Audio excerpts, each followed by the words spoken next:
stars be with you. Hello, everybody, and thank you for tuning in to the Energetic Principles podcast program. Now, before we get into Leo season, our forecast special today, I wanted to share with you a special astrological course offering that I have coming up here starting Sunday, July 31st, where I am going to be teaching a 4-week course module, which will be live and interactive on planetary rulerships and essential dignities. And so the course that I have coming up is called Chain of Command.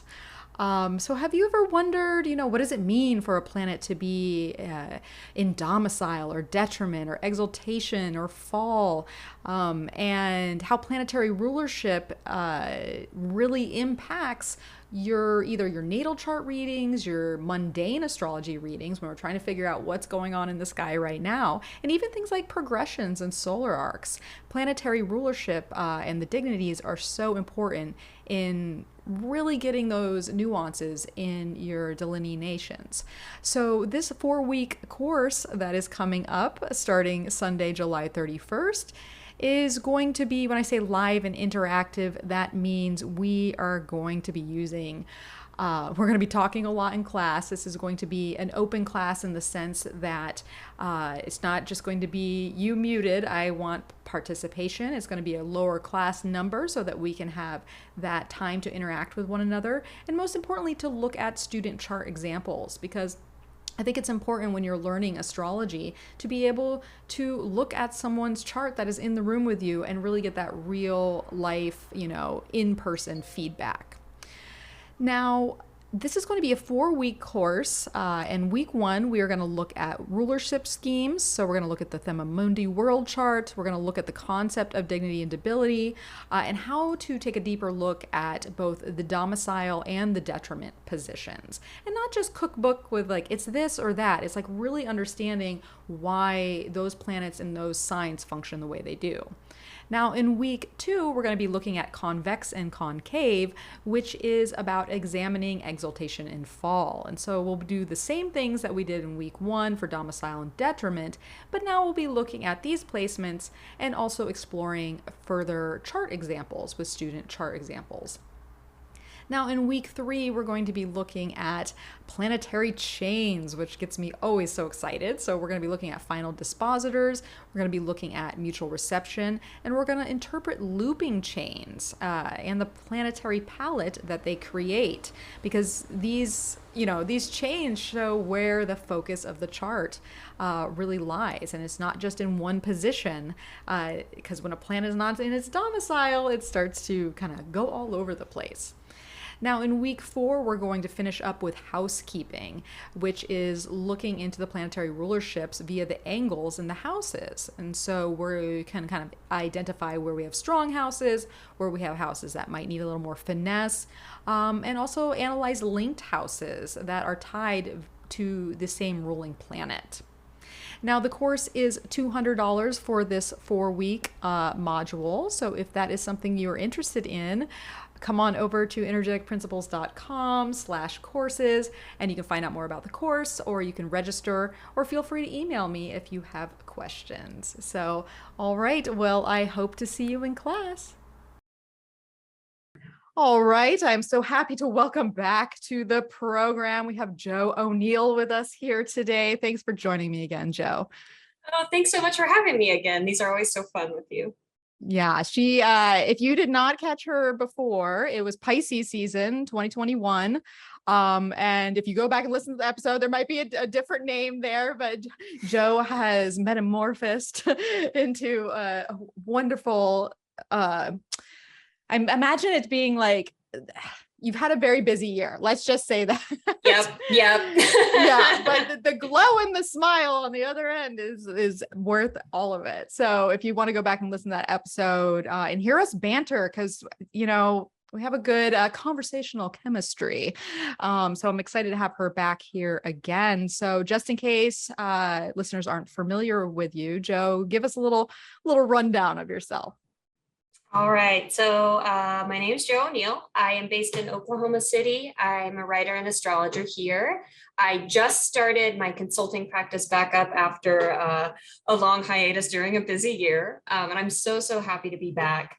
I specialize in 12th house work and doing what I've been playing around with calling kind of narrative astrology, which is very driven by storytelling. I'm really interested in how we can engage the chart in a storytelling kind of way to sort of use fantasy as both a buffer for a reality that often feels quite harsh, but also a way to connect back to it in a way that feels safer, feels purposeful and intentional.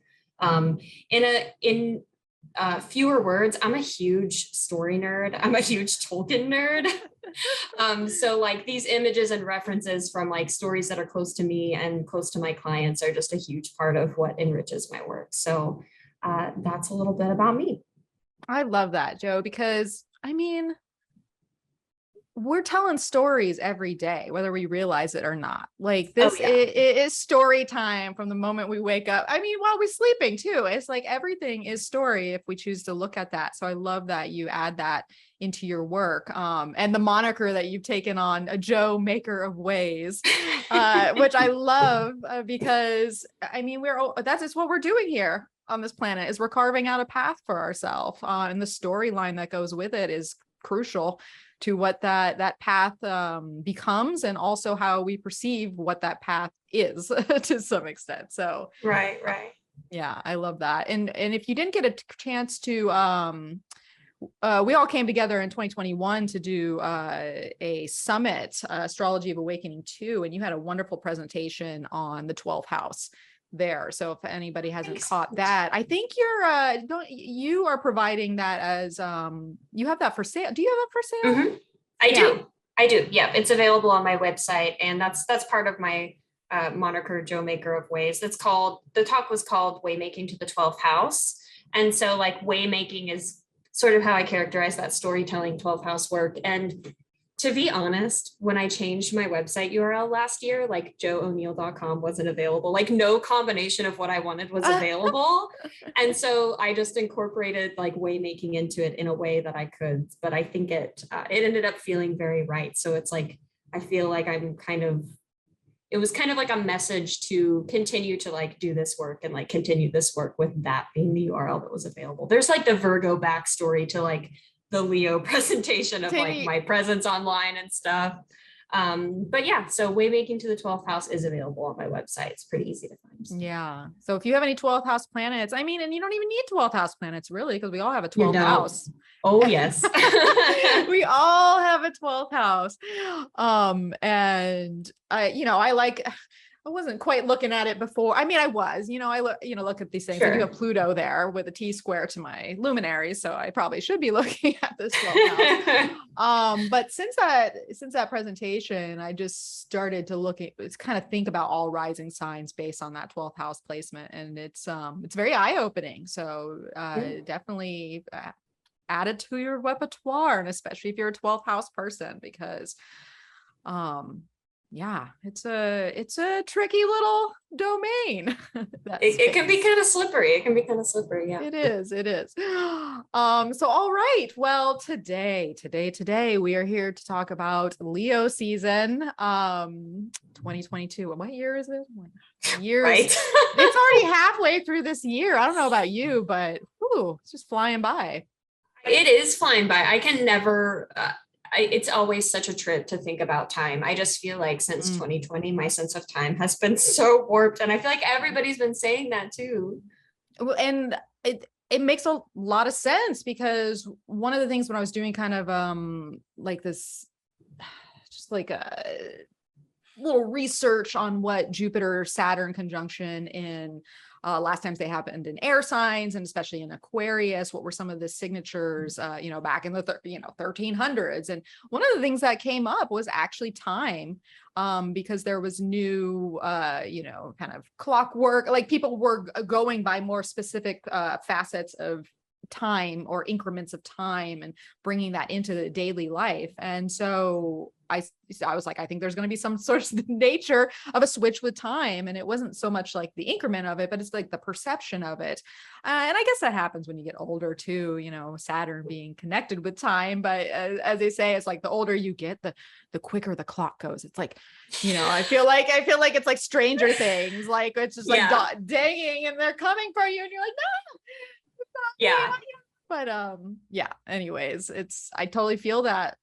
And I don't know if it's age. I don't know if it's Jupiter, Saturn. I don't know if it's all those things. I don't know if it's the fact that life is totally different than it was a couple years ago.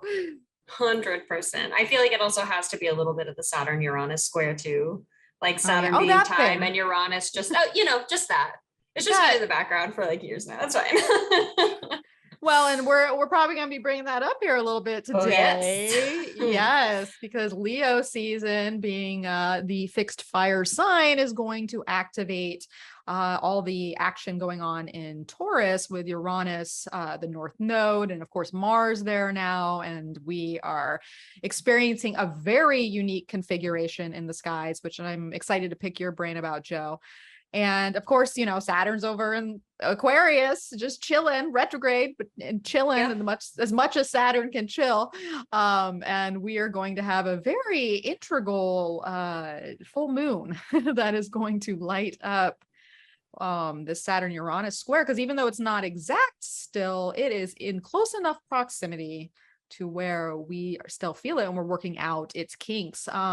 So, I mean, just Saturn, Uranus, just in general, Joe, what have you noticed or what, what has come up for you with that square, or, you know, kind of think about it, piecing it out? Let's see.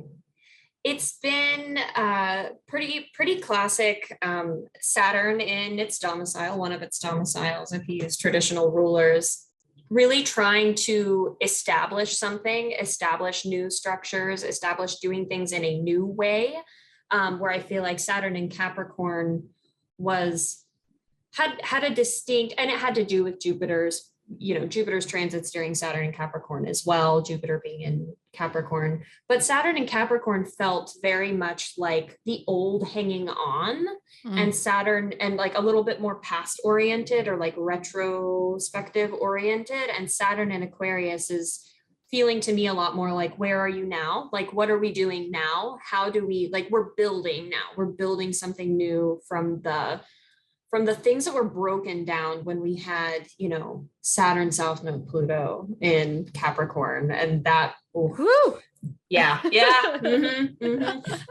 it's like, okay, so all those leftover materials from all these things breaking down and us really seeing where things aren't going to last, how are we going to build them in a way to last now? And then that all sounds great. And then there's Uranus and Taurus that's like, how about several curveballs in a row all the time?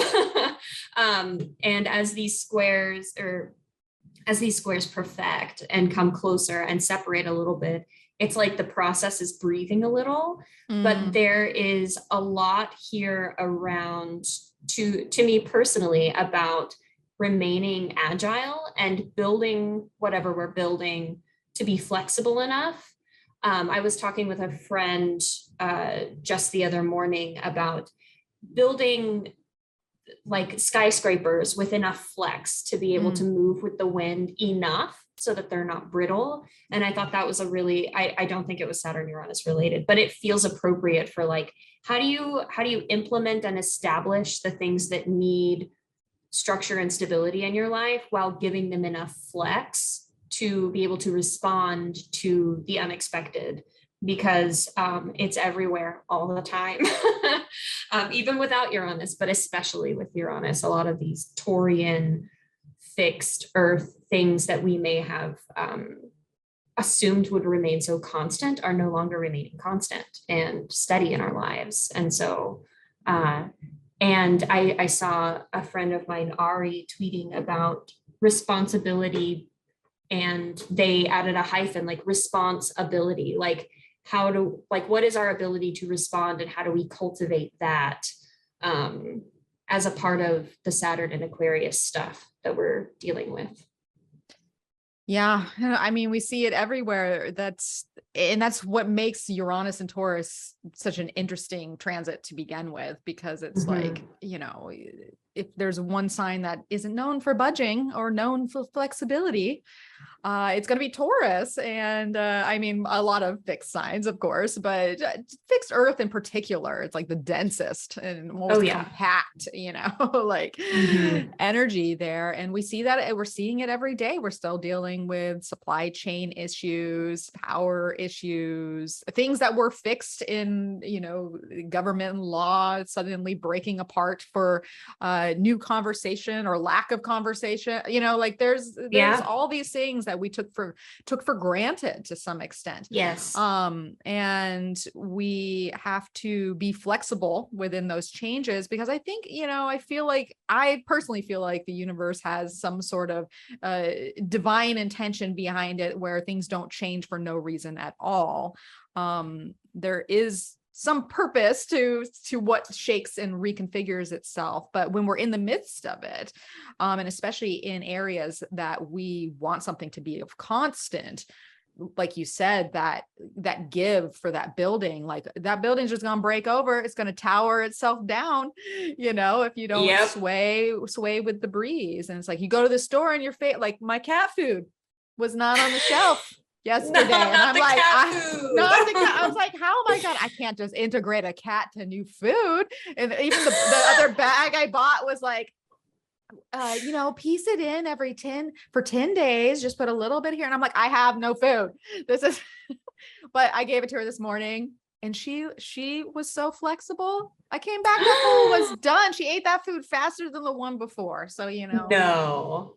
Oh, see, a blessing. Sometimes you think the Saturnian isn't gonna budge, and like cats are ruled by Saturn. That's such a funny analogy. But see, a surprise, a new way. It's the new age of air. Your cat can that's eat new food without being upset. and I'm pretty sure she's a Taurus. So maybe she is like, she's Mm. into the Uranian. And she's like, you know what? This ain't so bad. It's different. It's not what I've been eating for the last 3-4 years, but you know what? I'm gonna give it a go. So I love that. so yeah, that's so we're gonna get a more of a dose of that, not just with cat food, this season with Leo. We also have a very interesting new moon that's going to be happening with a trine to Jupiter, who's going to be stationing retrograde. And so that'll be interesting to think about too. I'll pick your brain more on just Jupiter in Aries. I mean, have you any Jupiter and Aries insights thus far as we get almost to the station here? You know, it's the ninth house for me, and I usually really love Aries transits. Like I feel very invigorated. It's got like the trine to my ascendant because I've got a fire ascendant, etc. But Jupiter in Aries really feels to me like taking the visionary kind of hopes and dreams we got a dose of with Jupiter in Pisces, and being like, how do we put them into action? Yeah. Like, how do I make this happen? And there's like been a sense of urgency that I've seen, where it feels like it's really time to start doing it. Like it's time to start taking what we have imagined to be a really good idea or a really good direction to go, and like take the first step and then take the next step. And especially when Mars was in Aries as well, it felt that urgency was just amped up even more. It was like, we got to do it all right now. And it's like, of course we know Jupiter's going to station retrograde and dip back into Pisces. And it's interesting to observe how those feelings are kind of evolving as Jupiter slows down, of course, to station like right around the same time as that new moon. So I'm interested to pick your brain about that too. But I've noticed that urgency and the desire to put dreams into action with Jupiter and Aries for sure. I totally agree, because it's like you're told, Aries, this is initiating, Yep. this is starting, this is Yep. passion. This is also courage. And I have Yes. a little card on my desk that says, this might be backwards. No, it isn't. Courage equals fear plus action. And I think that's what Jupiter, I always liken Jupiter sometimes to pushing us in the pool, because Jupiter is going to move us forward no matter what.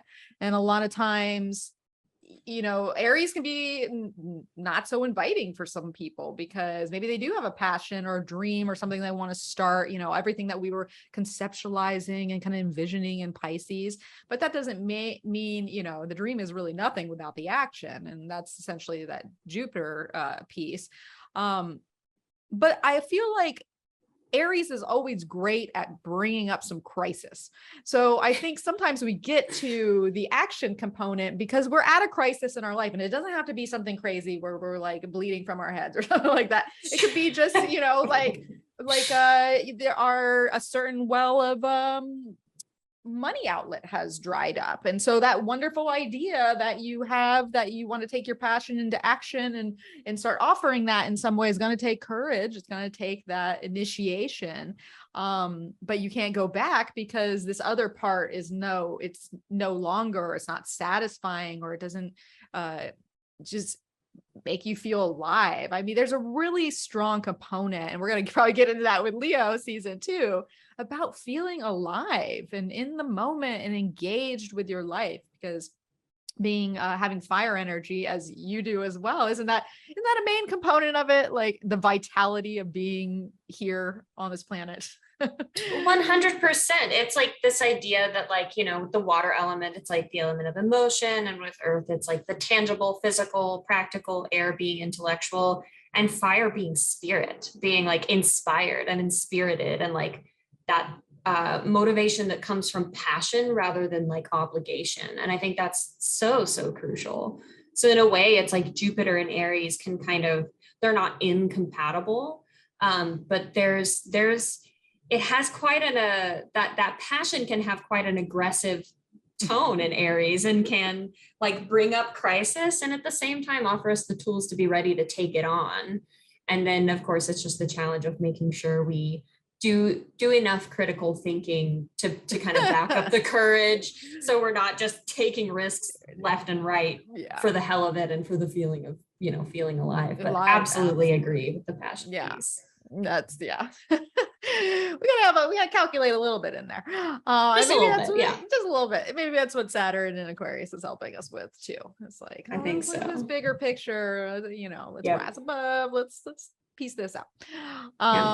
So now a couple things with the our personal planets here. We have Mercury has just Mercury at the time of Joe and I speaking, it's going to make its superior Cazimi tomorrow in the skies. In Cancer, trining Neptune. I don't know about you, but I don't feel like doing much right now. I'm like, my focus is just like party. No, I'm just kidding. Whatever that might mean. Party. So, but that being said, it's pulling away. And so in Leo season, it is going to be in Leo by the time we get there. And then in Virgo, it's going to be hanging out in Virgo, and it's domiciled there in the latter half of Leo season. We have Venus moving into Cancer, which has a Venus in Cancer. I'm excited for that.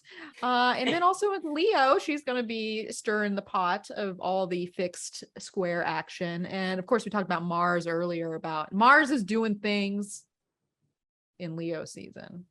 Oh yeah. Big you spoke on Mars and Aries for a hot second. What do you think about Mars and Taurus, and getting closer to the Uranus North Node and activating the eclipse too? Jeez, no, goodness, it's just it's a lot at once. I feel like every Taurus transit is a lot at once when we've got like the North Node and Uranus, and then you gotta like cross that threshold for every single planet. Mars and Taurus has been interesting. My partner has Mars and Taurus, so I've just been kind of like observing like what it looks like natally from very close up, and then like what it feels like. And I think it's interesting that when I believe it was the same day, like within 5 or 6 hours, or at least within one day, when Mars entered Taurus, Mercury entered Cancer. Mm-hmm. So there's this big shift from fire and air to earth and water. And what's interesting to me is that Mars rules Aries. So while Mars, it was not co-present with Jupiter and Aries anymore, it was kind of like there's this Jupiter in Aries, how do we put our dreams into action? And then I feel like Mars in Aries, or Mars in Taurus, I'm sorry, a friend of mine, Scarlett Coote, who is an astrologer from Australia, mentioned Mars and Taurus being like having almost a quality of like wanting to keep things. Like, I want this thing and I want to keep it. And so it's like, how do we make whatever the Jupiter and Aries stuff is like keepable? And of course, the challenge is we're kind of in new territory here. There's always some kind of new territory with Uranus and Taurus, and then like the Saturn square, and now the North Node, that it's like trying to be really persistent with the goals we're pursuing and the way we're taking action. And like, at the same time, Mars is ruling this South Node in Scorpio. So it's like, if you want this thing and you want to keep it and have it and hold it and like possess it in some way, like something you feel you've earned or you've worked for or you're working for right now, like what kind of space does there need to be somewhere else, maybe in that Scorpio area of your life, that's necessarily going to need to go away, or you're going to have to say no to it when you said yes, or just kind of like releasing stuff that has built up. Like fixed water can hold a lot of buildup in us. And so I'm interested in how it kind of continues to play out, especially throughout this month as Mars approaches the North Node and Uranus. And, you know, what's that going to stir up, you know, in the deep lakes of Scorpio and in these areas we may have taken for granted, et cetera. But it's like, not the same kind of stabilizing that I often associate with Saturn and Aquarius and like this establishment of these structures, but it's very like a martial desire to kind of stay consistent with whatever it is that we're deciding we're gonna do now or we're doing right now. So I'm interested to see when it gets shaken up by the other guests in Taurus. I love that. I feel like that is right on point, and it's right on point where I'm at this particular moment. I'm kind of laughing to myself when you're talking about like the deep waters of Scorpio, being a Scorpio rising myself. And the thing that I'm like leaning up to that's probably going to happen around the full moon is, I had a friend who, well, my partner just did this like a couple months ago, but I had a friend who just brought it up like 2 days ago, about a parasite cleanse. And I mean, I don't know. We all have parasites. I don't know what's going on in there, but it sort of intrigued me. And there's like a full moon challenge that goes along with it, where supposedly parasites are more active, you know, during the full moon. And so if you want to do like a parasite cleanse, it can be good to really do it to center it around the full moon, so that when they're active, they're most likely to be eradicated, because you can kind of get to them and flush them out of your system. And I'm like thinking about the South Node in my first house, and I'm going through my Uranus opposition right now on my angles. And I'm like, if there's any time to eradicate some unwelcome hanger-outers, you know, this is the time. So yeah, it's like the perfect time. It's like, it's so perfect that it's like, do you ever have those stories either like from clients or in your own life where you're like, this sounds like a made up example. Like that's how on point it is. It sounds like you would just pull these things out of the air and be like, you know, first house, Scorpio rising, like South Node, like a parasite cleanse, except it's really exactly. And I'm like, well, my partner did it a couple months ago and he wanted me to do it with him then. And I was like, no, I'm like, I was like not ready for that, but now I'm ready. And I'm like, do you want to do this with me? And he's like, oh, I already did it. I'm kind of over it. And I'm like, you know, you could do it each month. You can literally do it. So, and I was like, well, I'm going to do it anyways. And he's like, well, let me think about it. So the seventh house component, maybe it'll come out of the blue and he'll be like, I'll do it with you. Okay. So anyways, hopefully not to gross anybody out, but you know, they're in there. They're in there. Oh, all right. Well, that being said, let us get into our transit breakdown, because there's a lot to go through here. So I'm going to go ahead, if you're watching the video here, and share the screen for our astrology chart. We have the Leo ingress happening July 22nd at 1:07 p.m. here in San Diego. So that would be, do the math, Mel, 4:07 p.m. Eastern. And so what's going on when it's a Friday? It's a Friday. Happy Friday. It's Leo season. It seems like a good way to start. Oh yes. We love to see it. Yeah. So Taurus Moon and late degrees there, having gone through all the this is interesting. Last couple seasons have started with a last quarter moon kind of taking place, where we kind of like go through the first week or so of the season, kind of wrapping up old business from the lunar cycle before. And this season's not any different than that, really. But the fun part of it seems to be, though, is that the weekend that is coming on the 23rd and 24th is we have a very Jupiterian weekend going on. We have Mercury in Leo now is going to make a trine to Jupiter on the 23rd, and then Venus in Cancer is going to square Jupiter on the 24th. So I think we're going to get some insight in some Jupiter action there. So any thoughts about Mercury going with Venus? Is like Venus, I don't know. I want to ask you about Venus and Cancer on top of that. I'm throwing a lot of things at you one time. Give me what you will, but I'm curious about all those things. Yeah. Well, so speaking of this sort of relationship between Mars and Jupiter right now, Mars still having something to do with what Jupiter in Aries is doing, but being in Taurus. The ruler of the North Node, of course, is Venus, and Venus is now in Cancer. So I've been, I jotted down a couple things here as I was kind of looking at Leo season. And, with Jupiter in Aries, it feels a lot to me about kind of like what we feel we must do now. And Mars feels like what we want to have and keep, as I was mentioning. And with Venus moving into Cancer, I'm excited to see kind of like how that is experientially. But it's like, how do we want that to feel? Like, if we're working so hard towards something, like, how do we want it to feel? Like, there's so much with Jupiter and Aries that does have to do with taking risks and being courageous, but we also have to take care of ourselves. And with Venus, just on a very simple level, being like the things we enjoy, the things that feel good, there is, I would wager there will be some stuff coming up around like, yeah, you're doing all this work, we're really managing a lot, trying to stay agile, but like, how does it feel? Does it still feel good? Do you still feel safe? Like, are your needs met?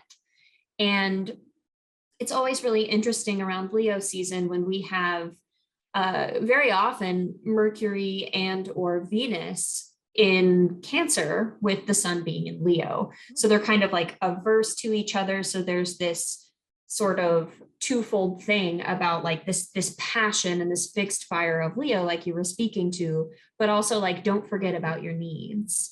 And you threw a lot of stuff and I'm like, it's kind of all sticking and I'm just like rolling through it. So please jump in at any time. No, I love it. Go ahead.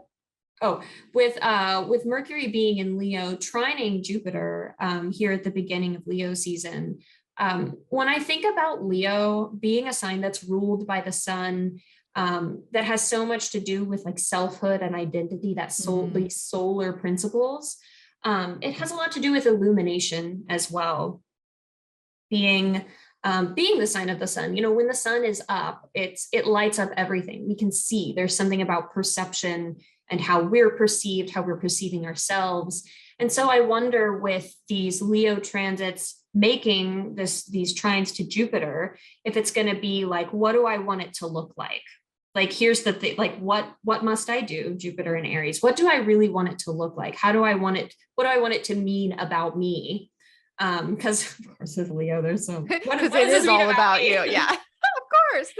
But on a very real level, I think it does bring up this stuff about like our self-concept. So I'm interested to see what that brings into the mix and how we're balancing that with the Venus in Cancer. How does it feel? Like, are my needs still met? And it's a lot of moving pieces to kind of to navigate and to juggle here. But I think Mercury specifically trying Jupiter, Mercury in Leo can feel kind of like a declaration or of some kind, where it's like, I want to be able to like say it and then like walk my talk and be like, this is the thing I'm doing, and like this, and have the implication of this is what it means about me and where I am right now and whatever process you're in. So those are some initial thoughts. Oh. I now not sure if I covered everything you No, you tossed, but yeah. those are some thoughts. Joe, you didn't cover everything. No, you totally covered everything. Darn. Yeah,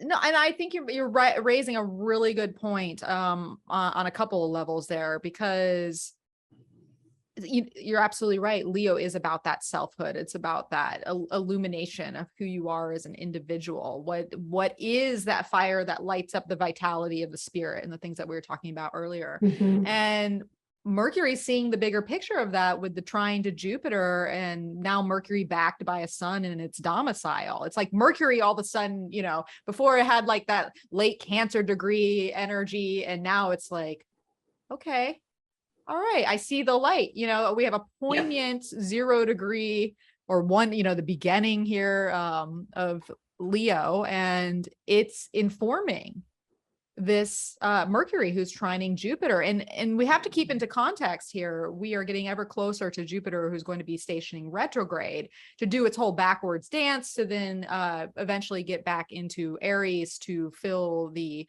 first half, or at least the winter and spring of 2023. And so there can be really, in my mind, there can be really keen insights and like bigger picture just awareness of the things that we were talking about, like who is this new person that I'm becoming, what is authentic for me, how does that bode well. Maybe I'm not there quite yet, I have to go back with this, with Jupiter needing to retrograde, but there's something that's like, okay, I get the bigger picture of where I'm headed, maybe even get a dose of like mental confidence around it. Now, the Venus piece is interesting too, because I mean, Venus and Jupiter, it could just be like, oh, I just want to indulge for the weekend. I'm not doing much. Sure. She just might, like be doing that. But there is also just, we have to keep in mind that Venus is a planet associated with unions and partnership and coming together with other people. And it's interesting to be really aligned with your own selfhood and what that means for relationships. And so if relationships are pushing forward in some way, there can be tension a little bit when you're honoring your own needs, like you brought up. It's like, what do I need within this? And so if you kind of have a moment and then you share that with someone who's important in your life, and they're like, wait, but what? Or I'm not comfortable with this, or you're not comfortable with even sharing that. Maybe they don't have a problem with it. Maybe it's like you're worried about what they might think about this new bold you that is coming to the surface. And so these are kind of the things that come up in my mind through this I can't speak. Anyways, Neptune. Yes. Blame it on. Yeah, I think that's a really good point too. And even just like within our own selves, this, Aries does speak to independence and autonomy. And so when we see a square between Venus and Jupiter, first of all, it's with square configurations, it's often like these planets are at cross purposes. But with Venus and Jupiter, especially, like you mentioned, like indulgence and things like that, they're typically friends. They're typically like not at the edge of getting into a fight all the time or something. Just their significations are very complementary. But it could feel like a little bit of a pull between the like ambition and the pushing forward and the doing it for yourself, and but I really do need support, or like, but I want to take a rest. Like I need a rest within some of this. And like, how much do I rely on other people? How much do I give to other people? And how much do I save for myself and for this project or ambition, or just kind of pioneering sense of a new phase of some kind? I totally agree with that, because, Venus, especially when she meets up with Jupiter, she can overcommit herself. She can be like, I'll take on this, I'll take on that, I'll help you there, I'll help this. And then you're like, am I helping myself? Or maybe I'm helping myself too much and you're not showing up for other people that you said, and there could just be some back and forth with that. So I think that's a really good point to bring up. But it also feels like it could be a really creative weekend too, if you're just, feeling inspired in some way. And, because the squares do activate and they can just activate into action. So if you're feeling called, and that whatever Mercury kind of downloaded from Jupiter, and Venus is like, oh, let's do this. Let's put this imagination to work and see what pops up. Because it's a huge wild card for the end of July through the beginning part of August. Because if you see in the chart here, if you're watching the video, Mars is essentially on the solar eclipse point. It's exactly on the 20th, but this is where Uranus was in that solar eclipse chart. And it's just inching its way to this conjunction of the three here. So there is just this very like, kind of energy that is like circulating right now. So, which could be, there's a spontaneity that comes with it. I mean, as spontaneous that Taurus can be, right? But it's there. It's there. And maybe spontaneity takes over, and then all of a sudden you're like producing like crazy, or you're just sticking with something, and then like 16 hours have gone by, and you're still like, just putting the work in. So these all possibilities. So I think the weekend into Leo season will be an interesting one, a Jupiterian one, and an insightful one. Now Mercury's not quite done with, Mercury is going to be activating, pardon my language, the shit out of everything. It's like, it is ready. And it's going to continue on. It's going to continue on to Tuesday, July 26th, which is actually my mom's birthday. And I started to look at her solar return chart, and I was like, what is going on? Am I going to be involved?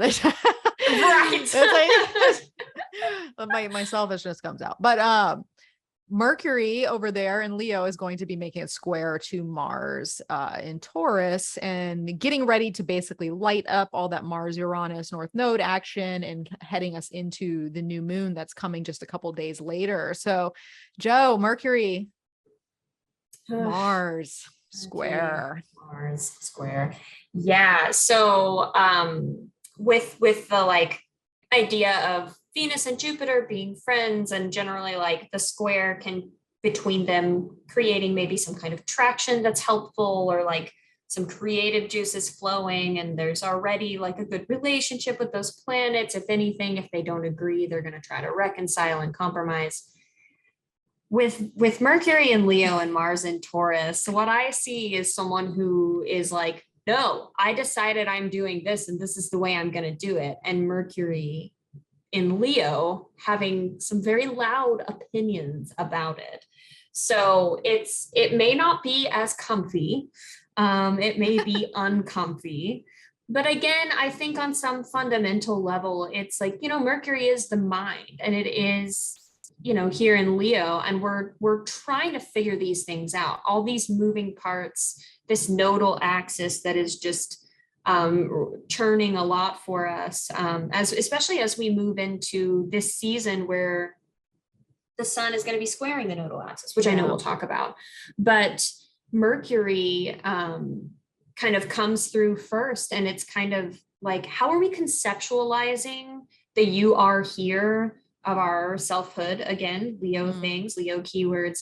How are we processing like what that means, and what do we want it to mean, and how does that bump up against the what's really happening? This like very Mars and Taurus, like, what are you physically doing though? Like, what is realistically, tangibly happening around you? And do you agree with it? Do you wish it were another way? Do you want to change it somehow? What information perhaps did you get during the Mercury-Jupiter trine, some sort of wider perspective where you see where that needs adjustment? And then like what kind of discomfort might come from needing to adjust and course correct when perhaps Mars in Taurus, thus far for the first half of the sign has maybe dug some pretty deep grooves and gotten kind of used to the feeling of doing it one way. And perhaps if that's been aligning with what you feel you need to do to establish some of the Jupiter and Aries stuff or what have you, or just regain a little bit of a sense of stability amidst the other longer term background transits, what's it going to be like if you realize, if you see, if new information, Mercury, is illuminated in Leo, what are you going to do, and how is that going to feel to consider a course correction? Yeah. And I think that's a very big part of where we're going with the new moon here, because essentially Yeah. this is happening on Tuesday, the exact Mercury Mars square. But it is really written. It's okay. I love what you're saying, because it's like what comes up and it intensifies the mind and motive and the mind's motivations to action, Mhm.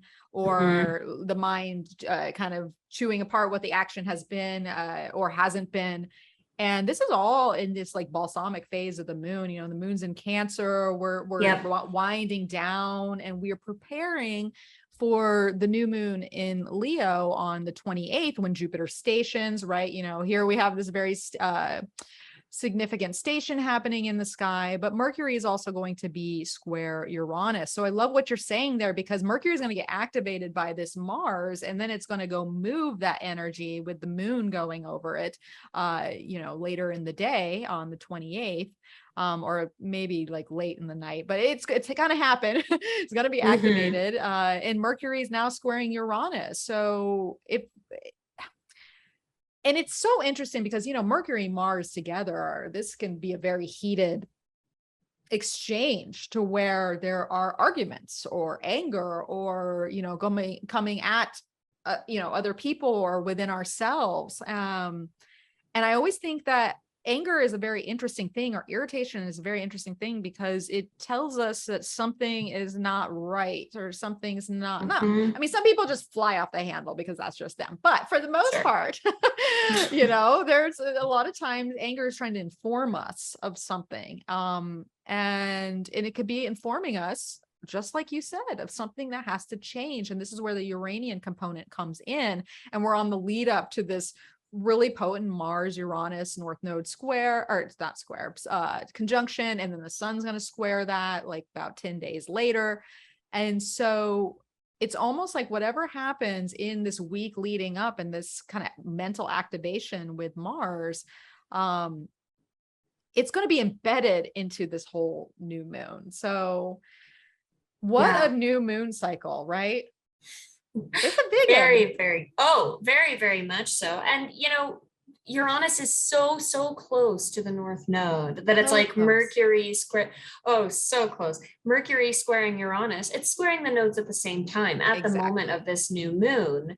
And so, you know, what's interesting about planets being at the bendings or square the nodal axis is like if there's a pull between North Node stuff and South Node stuff, it's like planets that are at the bendings can really see both, and it can sometimes feel kind of caught between like which one's the right one. I say this especially natally. With transiting it's a little bit different, but there's almost like a pinnacle sort of perspective or experience of what this axis is doing when a planet squares it.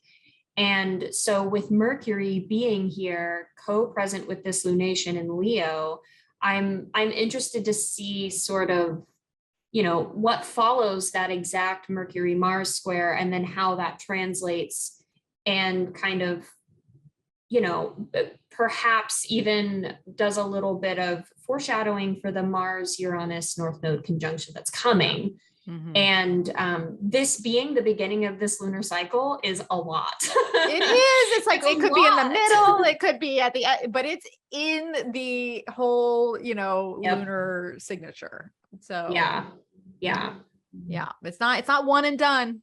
It is It's it's all lunar month long, and probably obviously this is it's a big one. It's not like it's like the lunar month and then it's done. It's like we're talking about fixed signs here. We're talking oh about yeah.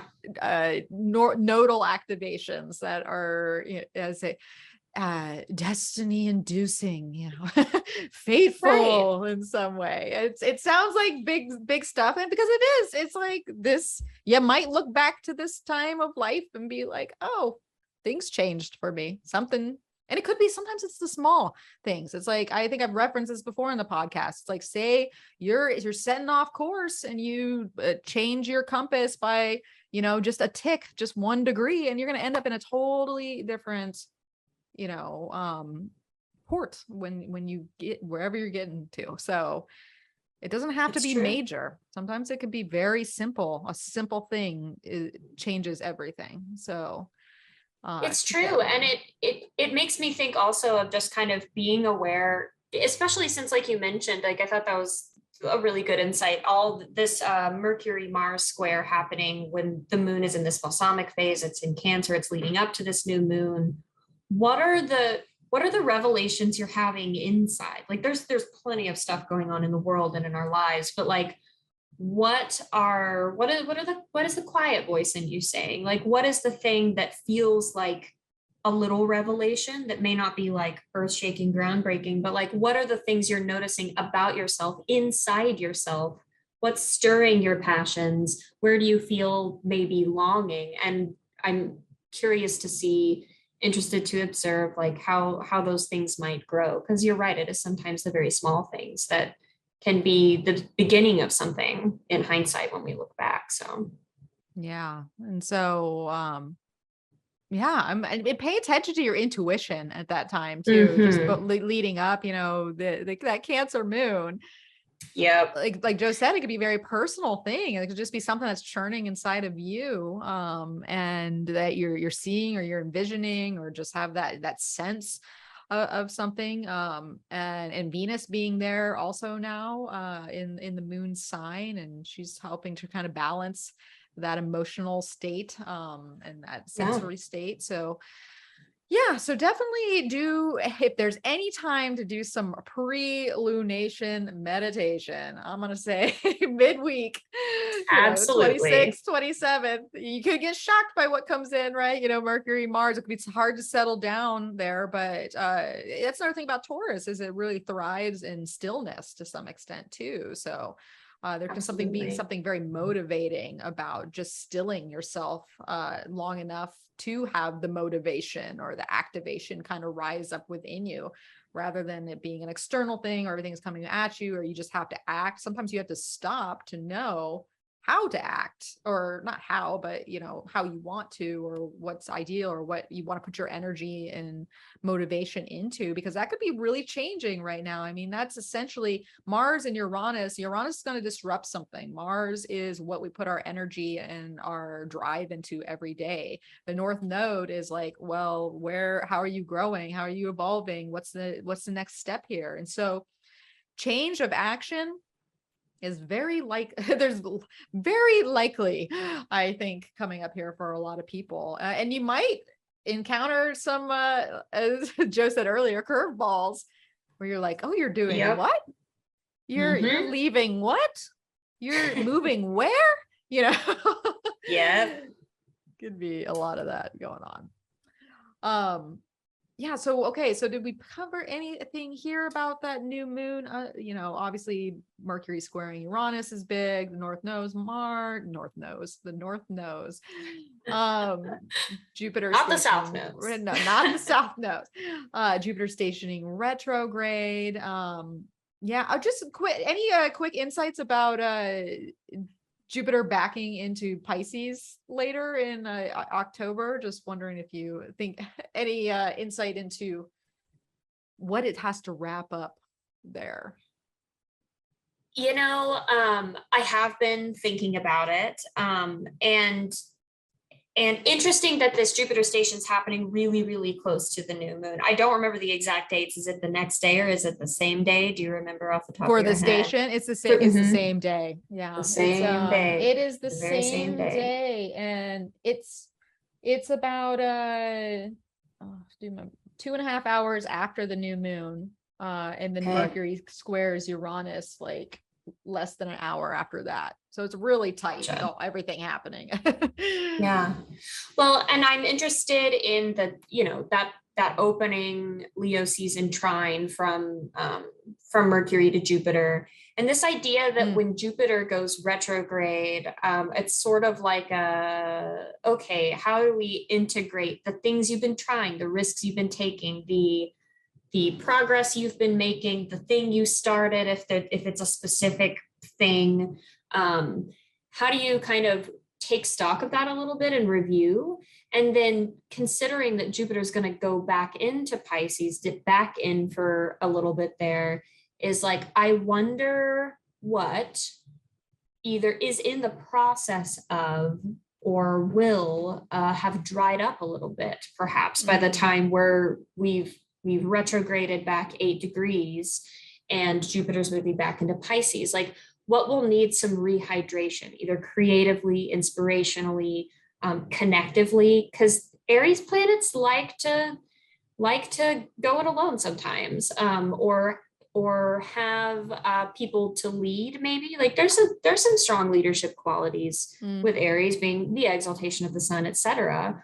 But even, being the best or being first or being a leader can often mean going it alone or operating quite independently. So it's like, maybe now, as now being July 28th on this new moon, kind of, it is a Leo new moon. It is about, okay, like assessing, taking stock of like, this is a time where these selfhood things are coming up, and this kind of, you are here in the grand scheme of everything else that's happening in your life and inside yourself. And so with Jupiter stationing retrograde, perhaps it's time to note that, assess, but also kind of like start to keep an eye on where things might be drying out a little bit or burning out a little bit, where we've been going really hard and we've been trying our best. And like, where do you need the support? Where do you need that hydration? Where do you need that creativity and connection? And you may not be ready to reach out for those things yet and make those connections, but maybe just like being aware of that and noticing where fire can't take you all the way. Like, you need these other elements too. Don't you wish fire could take you all the way? I know. You can't subsist on passion alone. What do you mean? What? I need people? What? But those are some of my thoughts there. So I'm interested funny to see what it feels like for all of us once Jupiter's ready to dip back into Pisces and be in that very connective space again. And I think that's a great point, and one to kind of take back into the weekend that we talked about earlier with Venus squaring Jupiter. So some of these things can kind of come up even before we get here of exactly what Joe's talking about. And we can really just look back a month prior to the new moon in Cancer on June 28th, because that was an exact square to Jupiter. So chances are whatever has been going on in this particular lunar cycle is leading us up to the flowing momentum of what that Jupiter is, or the turning around of that, right? The past, something had changed. We had to go this way. We had to get more into our Jupiter and Aries spirit. The Leo component is coming in now, but Jupiter's turning back around. It's not like it's going to carry that trine in a very forward way. It's like something about that trine is internalized and needs to be reworked. So, look back to late June and see what I can already think of my life. I'm like, I know exactly what happened. And there is probably not to say a recontinuation of the story, but maybe the next chapter of that, or awareness that comes around that. So, it's not completely new news what's coming in, but it's just being developed further and then internalized in some way to go back to this Pisces realm, which I keep thinking about Pisces being like, it's like, oh, we want to start fresh, right? With the Jupiter and Aries. And it's like, I keep thinking about emotional baggage. I'm like, what's lingering at the end of Pisces that is like, you haven't dealt with this, Leah. You haven't let this go. You haven't accepted what this is. You haven't like made peace, like something about that, you haven't dissolved that in your life, or transcended. That's a very Piscean word. You haven't transcended that yet. So how are you going to start fresh if you haven't dealt with some of these things? So yeah, absolutely. And I feel like sort of a side effect of Jupiter in Pisces that I noticed and that I saw some of my peers talking about as well is this idea that sometimes really, really benefic transits like Jupiter in Pisces can bring up a lot of our stuff. Like, is it safe to feel hopeful? Like, can I really trust the good thing? Like those kinds of things. And I wonder if part of Jupiter retrograde back through Aries and back into Pisces, I wonder if that might be some of that emotional baggage or things like that being like, I thought I could believe in this, but it turns out I'm still mistrustful, or it's still really difficult for me. And like getting another dose of that, like, what does it mean to surrender? What does it mean to dissolve these things? What does it really mean um, to really see the good and try your best to trust it? And like, what obstacles are there? And those kinds of things are things I'm thinking about as well.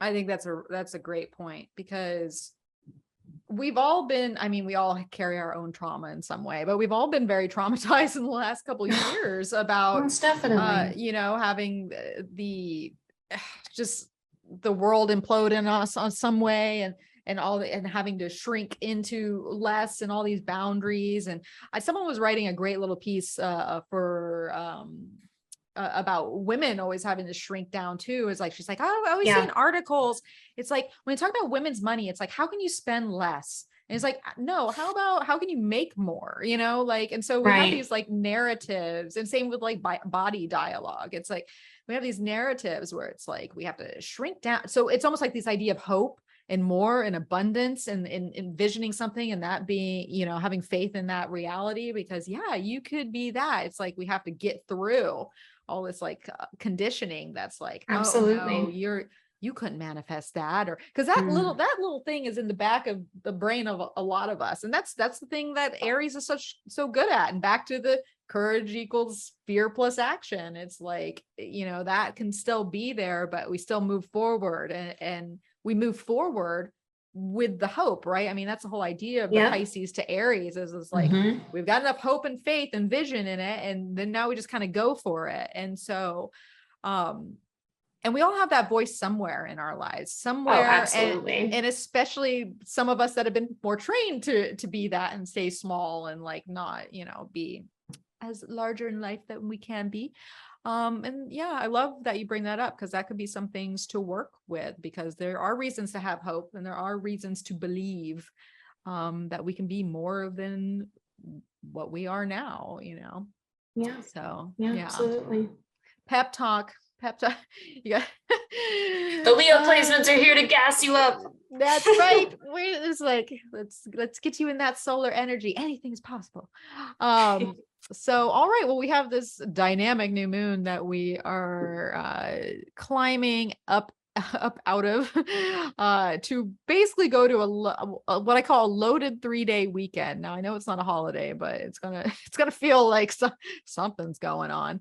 And that is so Mercury, our little pot stirrer here, a little trickster, is going to come around, and it's going to oppose Saturn right as the moon crosses over it too. It seems on Friday it's Friday and Saturday. Well, the moon's going to activate it on Friday, but Saturday, the 30th, is when Mercury makes that opposition to Saturn. So now, you know, here Mercury's tying Saturn into the piece, right? It's already activated Mars. It's already activated Uranus in the North Node. And now it's like, oh, Saturn, come on into this T square. Let's talk about you. Because, you know, you get a lot of insights and motivations, and that kind of, the genius disrupting quality of Uranus, but it's like, where does the Saturn component come in? You're like, you want to change all this about your life, but let's look about the Saturn. So Mercury is going to oppose Saturn on the 30th. On the 31st, we have basically the 31st and the August 1st is the triple conjunction of Mars, Uranus, and the North Node. Which will have the moon lighting that up on July 31st from a trine to Virgo, which is interesting. The moon kind of supporting that. So first, Joe, what do you think about Saturn now coming into the picture with Mercury? And then obviously I want to know all about Mars, Uranus, North Node. Oh goodness. Well, Mercury opposing Saturn in Aquarius feels like a quality control check. Like it feels like, okay, you've had this perspective boost, Mercury, Jupiter, you've been assessing like where your needs are in that, and like, does it feel safe? And like, where can you take the risk and have the courage? And where are your hope levels? And what is it that you're trying to like really keep putting your energy into with Mars and Taurus and like establish it and solidify it. And that's all cool. And then Saturn's just like waiting, being the last person you check in with and being I like, know. okay, is it quality work? Like, remember the biggest big picture? It's my big picture. Like, I'm the slowest moving planet. I'm in my domicile. I have a really clear view of Uranus because I've been dealing with that myself for a long time, says Saturn. And then, so it's like, Mercury, any planet opposing Saturn can feel like just kind of coming up against a very tall, thick wall and being like, oh, like I did. And there's kind of a feeling of gravity sometimes, or like a really big obstacle to overcome. And so I think sometimes Saturn can show up as like this, the weight of other people's expectations, or like the weight of some kind of expectation we have for ourselves, or like our responsibilities, what we really have to do and take accountability for. But I think, we've had a domiciled Saturn for a while now. And I think these Saturn and Aquarius themes in our personal lives and in our personal charts, wherever Saturn and Aquarius is in your chart, it's not something new. It's Mercury having contacted all these other placements, all these other transits going on, and then getting this final look through with Saturn and being like, okay, but to proceed, how do you make this sustainable? Like, oh, you've maybe had new ideas, you've maybe had new revelations, but like sustainability still has to be key. You still have to build this building to last and to flex with the wind and whatever else. So it's like that, it feels like that quality control check to me, which may feel kind of like a bummer, but also but it has its own stabilizing effect as well, as long as we can kind of, know it's coming and like accept that it's there to help stabilize, not just to, feel like we're being blocked from something we want, which it can feel like at first sometimes. I totally agree. And I mean, here's the thing is when we're blocked from something or become up against an obstacle, or we're looking at something much larger that you can't just manifest in a blink of an eye, because Saturn has that long-term effect. Mm-hmm. But what I love about Saturn, did I just say that? What I love about Saturn is that, and especially in Aquarius, is there is a strategic component to Saturn. And sometimes we just need strategy because we want to manifest something that's going to take a lot of work, a lot of effort, a lot of foresight. Sometimes we need strategy because we're up against a wall with something and we can't go the direction or just carry through exactly how we've seen it. And you need strategy with the obstacle, do you go up over it? Do you go around it? Do you burst right through? Saturn, maybe not, but there's this strategic component to it too, especially if you're all riled up about Mars, Uranus, and North Node. Like you said earlier with the Aries component with Jupiter, you can't just like fly off the handle and not have some sort of plan or like well thought out, way of making something happen. And so chances are there's going to be some obstacles here. Could be mental obstacles. Sometimes it's our own mental limitations that are the thing that get in the way of us being able to expand. Once again, I feel like I'm back to courage equals fear plus action.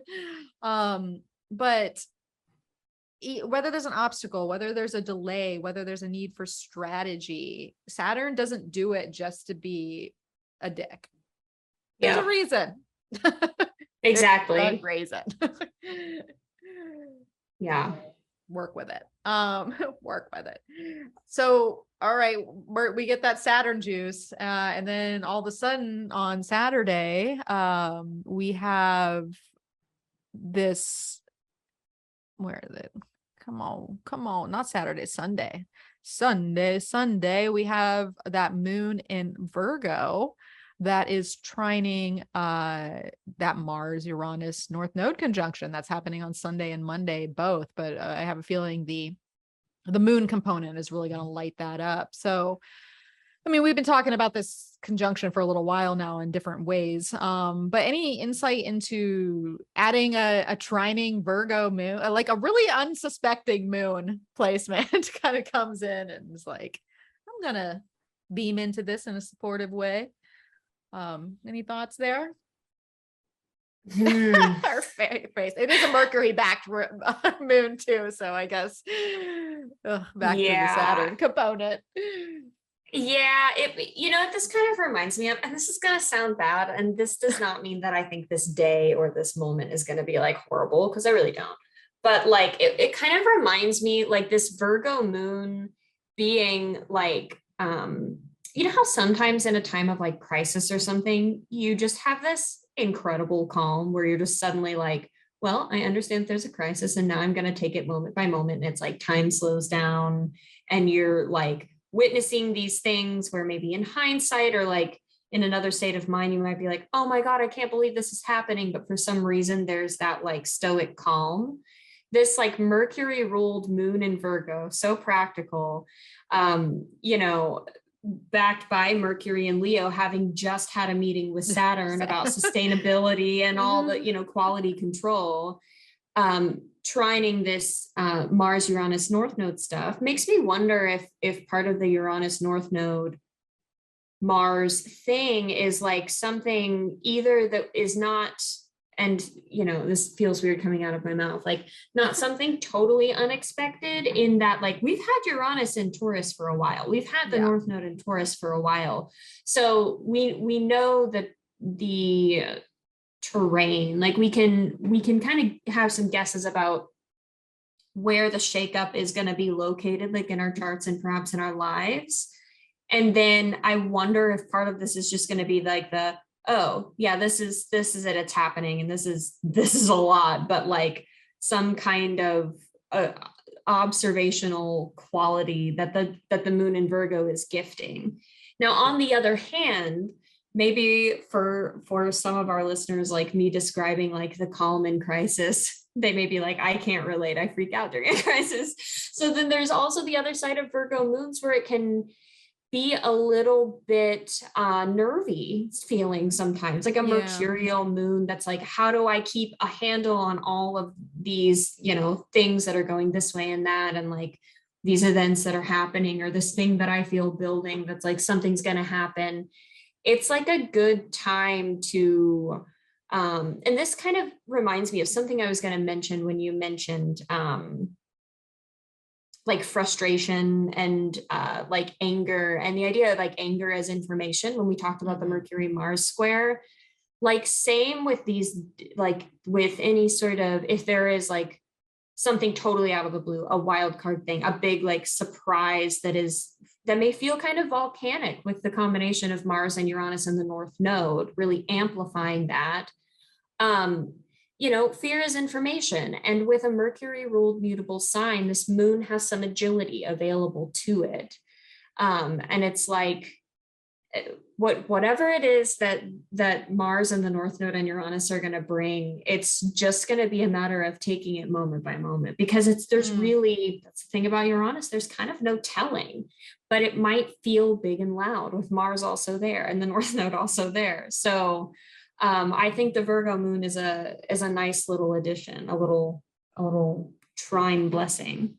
Yeah, it's well, and we're here in receptive signs. So a lot of times what's shaking and quaking is just, it could be inside, which is just as disruptive as if something outside. Sometimes it's even more disruptive, because it's like, where can this energy go? But I like the Virgo component coming in, because Virgo is hyper aware. It wants to fix something. So say there's something that is disrupting or coming up, or something we can't ignore, something that wants to lead us somewhere. It's like, well, how do I fix that? What's the next step? How do I compartmentalize this? What needs to transition? And especially in a very physical way, because we're talking about earth signs here. And so it might even be like just this bold, like inspiration that comes up that starts piecing out exactly what you got to do to, informed by Saturn. It's like, oh, did you have a plan? You didn't. Okay, now you got to stop and do this. And the Virgo moon's like, I have the energy. We can figure this out. And I think that in this, there is nothing light about Mars Uranus North Node meeting. Now, there is the saving grace, I think, of having Venus and Cancer kind of backing that in a sextile with the moon. And she's trying to help things out in Cancer. Once again, back to our needs, like you brought up earlier. I think a lot of what's stirring up and a lot of what it needs to be figured out is some basic core needs to keep us complete. We're always working towards some sort of completion or wholeness in ourselves and in our closest partnerships, in our family, in our home environment. And so Venus is an interesting piece within this because she's going to chime in basically on the day after, on August 2nd. So the 31st through the 2nd is just this Mars, Uranus, North Node, moon chiming in, Venus coming in, being like, let me help you out here. Let's, so any thoughts on Venus and Cancer and what she might be kind of doing behind the scenes with all this Taurus action? I think to some degree it may speak to, and I feel like this is sort of a North Node Uranus and Taurus thing, or just Uranus and Taurus thing in general anyway.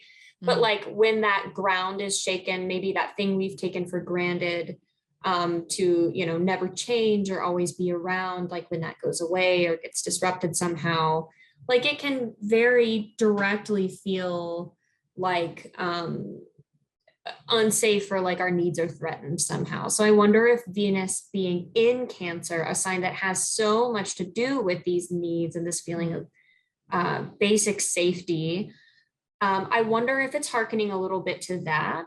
But I wonder if it's also offering solutions and offering some support around, like, don't forget, there are still ways to get your needs met, to have that be part of the equation when it feels like maybe there's a crisis to handle, or there's all this other stuff going on.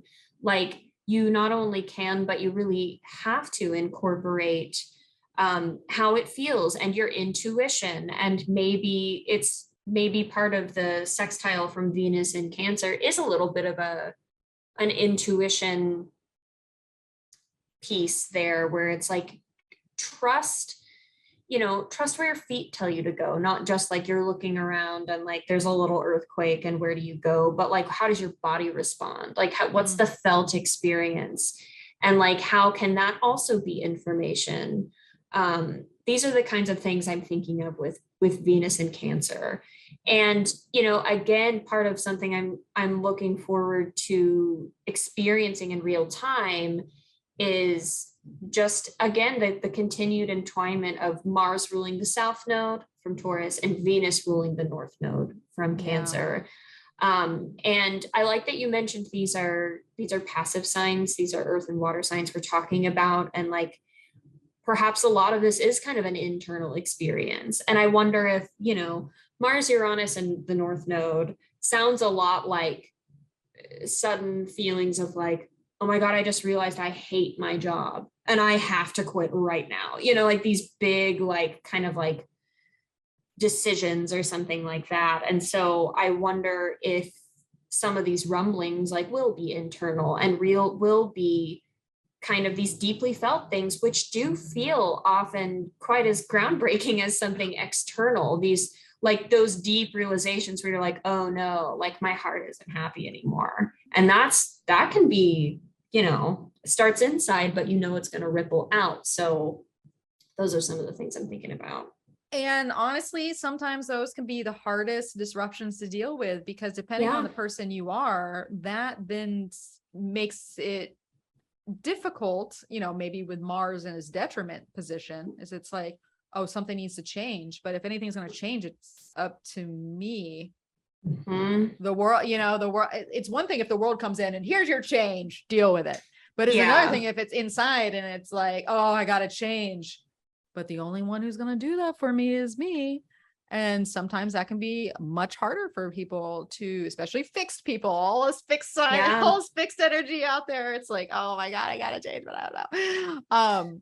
And I mean, another thing I'm noticing with clients and friends, and it's like all these people know that something's changing, or they're going to go here, or they're going to move here, or they're going to do this. But it's like so many people still are blind to what that exactly looks like, Yes. and where they're going, or what they're, so there is this component. I feel like we're still walking in this dark, for a lot of us, that is relying on that, kind of divine timing of Saturn and that might be still part of it, as Saturn's in its retrograde cycle now. And won't, it's going to take some time there. So I feel like this is a component. So if you are one of those people, and I am one of those people as well, there is more to be revealed. And it's also interesting to think about rumblings that happen when there's not actually much you can do in the moment too, and how you can navigate that, knowing that change is going to come, but you have to be patient for it, because that's another thing with Taurus and the Mars component is like, you want, you know what, you hate that job, but you know what, you have to pay your bills, and you got to have the strategy, like,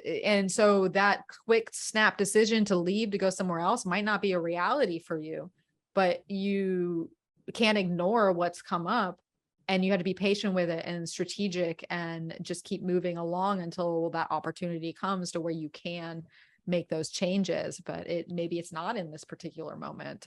So that might be a reality for some people too.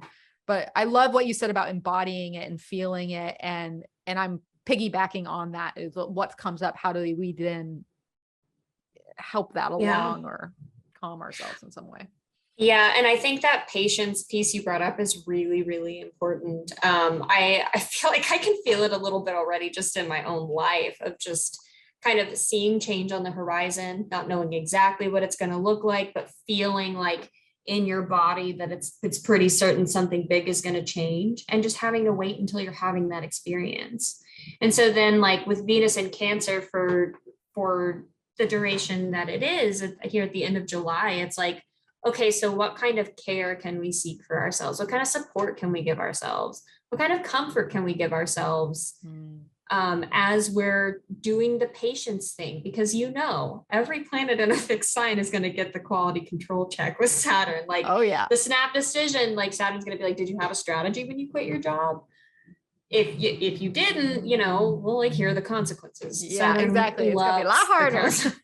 Exactly. So it's like, how can we care for ourselves, comfort ourselves, in ways that are still supportive, that don't involve something like, well, I guess I'll just ignore that this change is coming completely, because that's not really supportive either. But like some real solid care. It reminds me of like a really good home cooked meal is so nourishing, so delicious, versus like, the fast food, or the like whatever food doesn't agree with you but tastes really good. Venus in Cancer is like, where and how do you truly nourish yourself, body, mind, and soul? And because we might really need it if we're trying to be patient with all this North Node Uranus stuff. 100%. As a Venus in Cancer, 100%, like that. And that's where our power can be. If you feel like the power is out of your hands in some way, and you're waiting for this timing that might not be your own, just that care and that comfort, and continuing to acknowledge what it is you need. Because I think when you show up for whatever it is that is being disrupted or changing within you, you're still acknowledging that need. Maybe you can't like just rush forward and make that happen, but you engage with it. You know that about yourself. You start to move in that direction, because you're like, I honor the fact that I feel this way. And it's only right to continue to move in this direction, even if it's a slower road. So yeah, I love all these things. So it's a big piece, from that weekend. Of course, I'm starting a course on the 31st. I'm like, it'll be hopefully the Uranian action of like getting into astrology could be very path path, way making. Yeah, Use yeah. Joe's way making there too. Shameless plug. But let's go into Mercury. So Mercury is going to move out of Leo and into its domicile, one of its domiciles of Virgo on around the 3rd or the 4th. Depends on where you are in the world, but it'll happen definitely by the 4th. Mercury will be in Virgo. So do you have a Mercury in Virgo? Are you Oh yeah. Oh, you have to be. With those tweets. I sure do. You have to be. Yes. Mercury, Venus, and Mars. I'm a Virgo boy. Yeah. Tell us all about it. Tell us about some Mercury in Virgo. No surprise, I love Virgo transits because it's very familiar to me. So, but yeah, this is, I feel, to harken back to something you mentioned, I feel like this is the ultimate, like, okay, we've seen the big changes coming. Now, how do we make a plan for it? Like, what are the actual, like, we know maybe it's like changing jobs or moving states or like something big. So like, what neighborhood? Do you know anybody in that area you can ask around? Like, how much is the moving truck going to cost? Like these details and these component parts of a big thing. And with Mercury and Virgo, we're set up really well to do that. And we also are moving into a relationship between these two earth signs, Virgo and Taurus, where Mercury can support the Taurus stuff somehow, the Uranus, the North Node, Mars for a time, and rather than bring up the arguments from Leo, from that square between those fixed signs, there's something where, you know, we're having the visceral experience, we're assessing, we're trying to be patient, we're trying to take care of ourselves.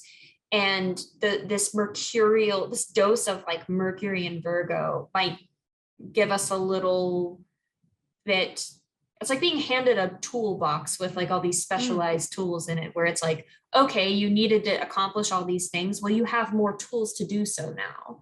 So when I think of Virgo transits, especially with Mercury, I think of like using your tools, like refresh your memory and kind of reassess, like, what can I do to help myself through this? And like, what does that actually look like day to day and moment to moment? So there's this organizational thinking it through principle that we get with Mercury moving into Virgo and being really, really fast. Like Mercury flies through Leo and Virgo, I feel like. So there's that mental acuity with a quickness that we have, especially once we get this ingress. Yeah, it feels like, even though I talked about patience earlier, there does feel like not resting on your laurels to some extent. It's like we might have to be patient with some bigger things, but there's all these little things we can do in the moment that prep us and prepare us. And like you said, bring out the toolkit, get that information, people on the ground, our people are on the ground and they're trying, getting the lay of everything. And it's interesting that it lines up at the same time with basically the first quarter moon in Scorpio that's, headed to the South Node. We see the change is here. We're pushing forward on change. And here we have this Mercury that's like, let's figure it out. Let's put all these pieces of the puzzle together. Let's like really honor what needs to change. Because if there's one thing that I always notice about Virgo, planets going through Virgo and Virgo season in general, which it's not quite here yet, but spoiler alert, the new moon in Virgo is square Mars and Gemini. So things are going to be moving. So there is this, it just seems to be this really big momentum to get things into transition and to honor what needs to be that's changing. And like you're talking about earlier with Scorpio and all that like stuff, that muck that's under, it's like, oh, can't deal with that. It needs to be moved upon. Like we have to conquer this challenge of what the Scorpio energy is bringing up. And Mercury and Virgo is like the perfect placement to have Mercury there to really get moving, start figuring things out. Yeah, I just picture like Mercury and Virgo just like pulling on the elbow high rubber gloves and being like, okay, you did not want to clean out this basement, but the South Node and Scorpio said, clean out the basement. We're doing it right now. We're just going to get it done. I know you're going to move in 3 months, but we can clean the basement now. And I love what you said about maybe you can't do the big thing yet, but there are small things you can do. And I think Mercury and Virgo can be good for like, what's the next step? What's the next thing I can take action on? Not the next 16, just the next one. And how can you support yourself by doing those things and taking it a little at a time and being like, maybe I can't clean out the whole basement right now, but I can at least go pick up one box, bring it into the light of day, take it out to the porch. If there's mildew in there, whatever, like the fresh air, and like take it a step at a time, but do something sustainably. So yeah. Because it's the thing is like, another thing about all the Taurus energies, you can start to feel stuck. But you know what unsticks you is you go grab that box, you do that one thing, and then that's essentially getting the ball rolling. And it's like, if you make big changes, like I think about, I'm always talking about like, eventually we're going to move here. Well, I've lived in this place for 17 years. You bet a Cancer has things that they don't need. And so it's like, I look at some of these places and I'm just like, oh, I got to go through that. I have to give away that. I got to do this. And you know what? If someone was like, Mel, you're going to move in 5 days, I would have a panic attack. I would absolutely just be like, what? So think about that. Think about that with these changes, especially if they're really physical and earthy of nature, right? Yeah. They're possession, like these things take time. So get a leg up. And get in there. Now that being said, well, and that's interesting. Some of these transits that are coming up, we have on August 7th, on that Sunday, we have an interesting combination of Venus, who is trining Neptune, which makes me think of like, I don't want to do anything. But Mars is squaring Saturn at the same time. Talk about an interesting dynamic. So any thoughts about those two happening at the same time? It seems like Mars standing outside the door to Saturn's office and being like, I would rather do literally anything but actually go to this quality control check meeting. Like I would rather do anything else. I already know there's going to be a lot to go over. Because I mean, there's Mars and Saturn hard aspects are just a lot. It's the malefic planets. They can be a little unpleasant sometimes and also very constructive, but it's like one of the ultimate little quality control check-ins with Saturn, where maybe I think it might become, if it hasn't already, even more clear kind of what is holding us back and what we're holding on to that we really, really need to let go of. Again, thinking about Mars ruling the South Node over there in Scorpio and being in Taurus. Saturn is not a planet to really let things slide. So I think this Mars and Taurus fixity coming up against Saturn and Aquarius's fixity might just bring a lot of clarity in a way that may be uncomfortable. And it could just be as simple as being like, you know what?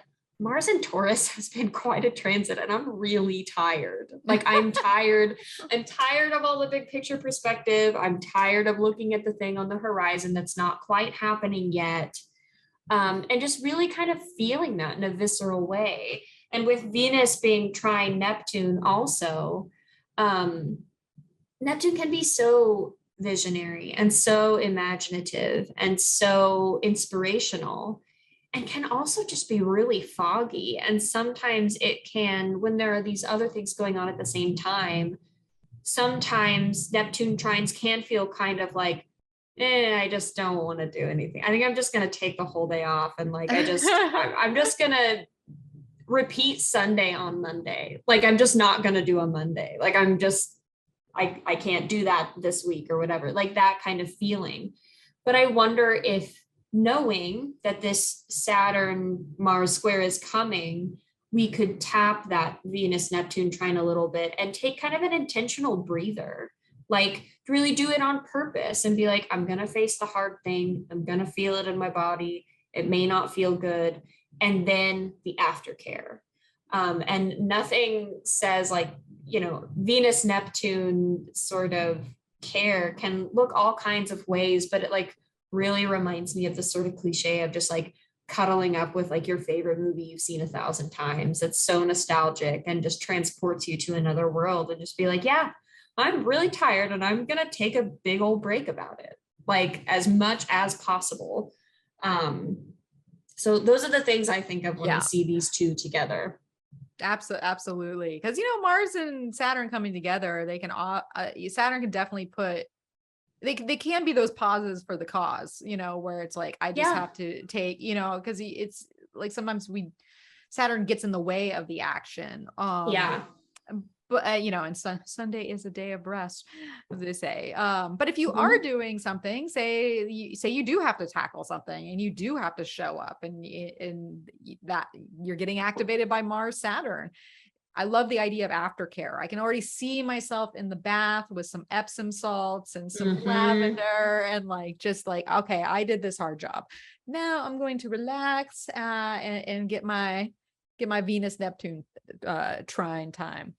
Something else that came to mind too, because obviously I was just talking about my house, like maybe you do have some Virgo things that you have to do.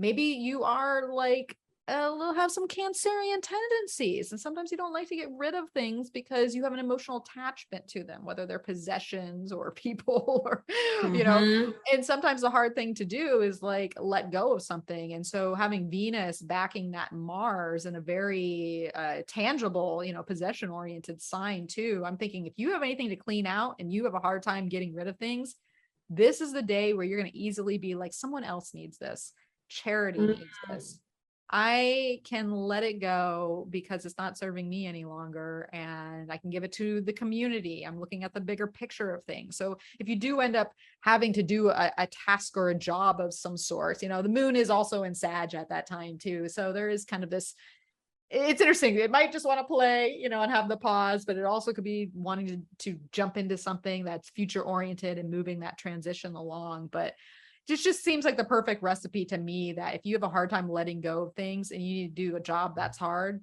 this might be the day to do it, where you're finally like, okay, I give in. I can let this go. I think that's such a beautiful take on this too, with Venus ruling the North Node and Mars having to contend with like what it feels like to be so drawn in a North Node direction, but also be responsible for South noding whatever needs to be South noded.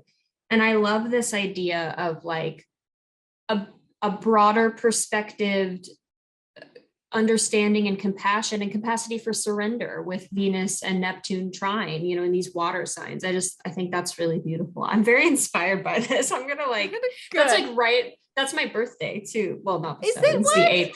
Oh, so that'll be happening right on my birthday. So interesting. Exciting. All right. Well, that's if you're inspired, I love it. So take note, people, of what could be happening here.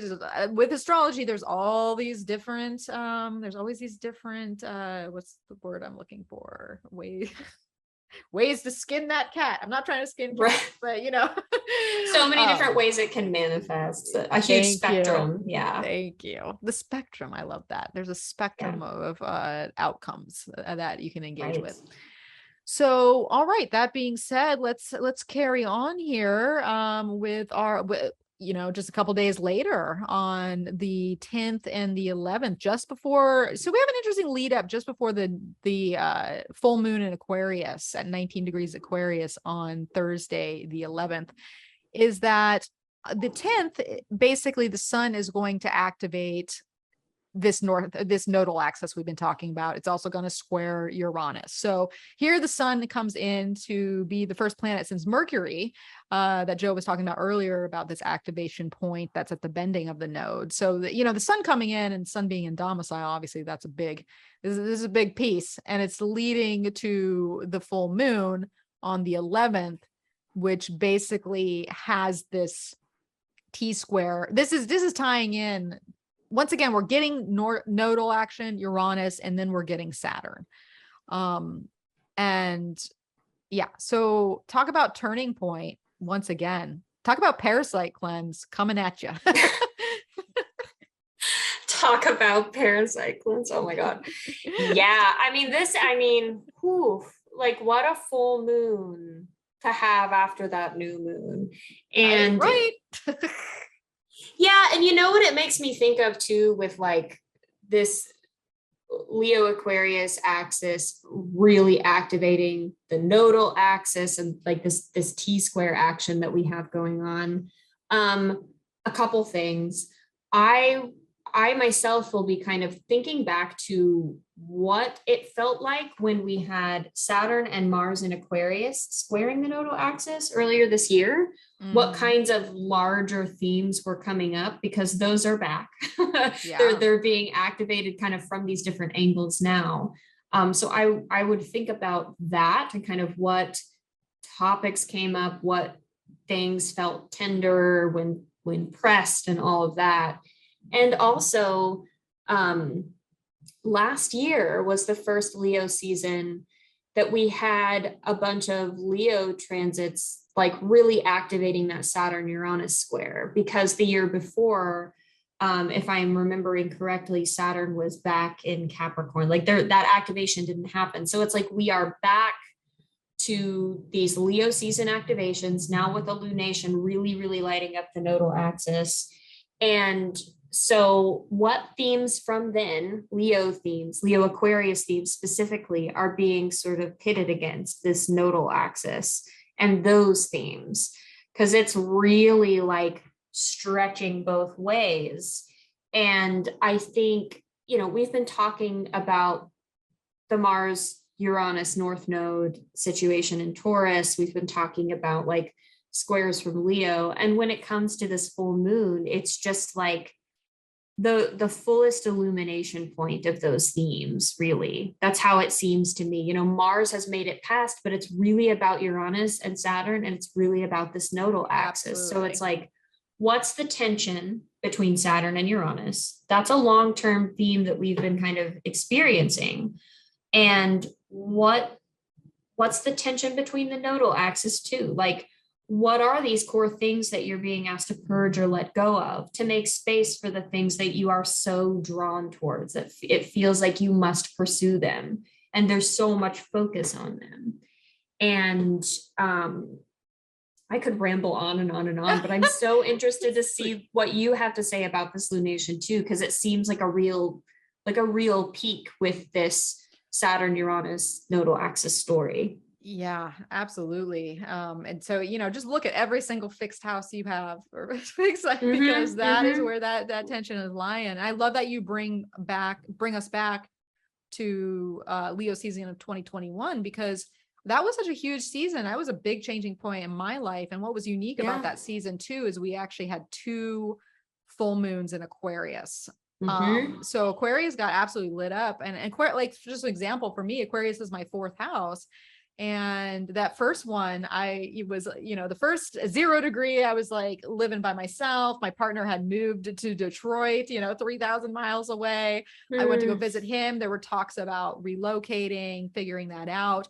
Then by the second, 29 or 28 degree moon, all of a sudden there was a split change, and he was moving back here. And now we're here, and now we're looking for a place, eventually, to buy a home. And it's funny because this is exactly on my ICMC, this full moon. So I feel like for me, it's continuing on this theme. So you might want to look back to 2021 and what was going on with Saturn Uranus there, because there could be like this really long developing scenario, because these slow movers have been tying these areas of your life, Aquarius, well, all the fixed signs, but Aquarius and Taurus is specific. And this could be just a really long story that is continuing, because we've had to be so patient with all this. So that's kind of the first thing that I see come up. And of course, having Saturn involved, like we're being illuminated once again to like the reality, the quality control, the strategy, the plan, like how are we figuring this all out? And maybe even moving forward, making a significant move at this point, in the sense that, because we got Mars trining Pluto, we've got Mars sextiling Neptune, which is interesting. All these planets have gotten to Taurus and have to deal with these this Pluto, Neptune, Saturn piece at the same time, because they're all in Yeah. those 22-degree signs. So it's been creating an interesting collection of transits that go with it. But that being said, I just feel like something really comes to a head at this point. And whether it's continuing the plan or taking the next step, or like having to deal with obstacles that get in your way that have to be busted through, that we keep talking about this, but that Mars Pluto component on top of it too really is like, okay, I've got to do this. Maybe I got to do that hard thing. Maybe I do that Saturn thing. And like, finally I'm like, okay, my focus is here. I'm in it to win it. Let's do this thing. So that's kind of what comes up for me there. But once again, it's this longer picture story. It's nothing new. It is continuation in my mind of what's going on. Yeah. And I think it is so interesting too, how at the tail end of Taurus, we have like this, like we have the square to Saturn, the sextile to Neptune, and then the trine to Pluto. And it's like these things they go really deep. And I love what you said about this Mars trine Pluto piece, where it's like, maybe it is time to like make that really big decision and like really like kind of say it with your chest and like really put your all into it. Like there's something about digging really deep when Pluto's involved. And with Mars having made it past the square to Saturn and maybe seeing some kind of hard truths, or like really coming to terms with the reality of things, like finding our wills deep within ourselves to really kind of push through something. And, I do think these are longer term storylines as well.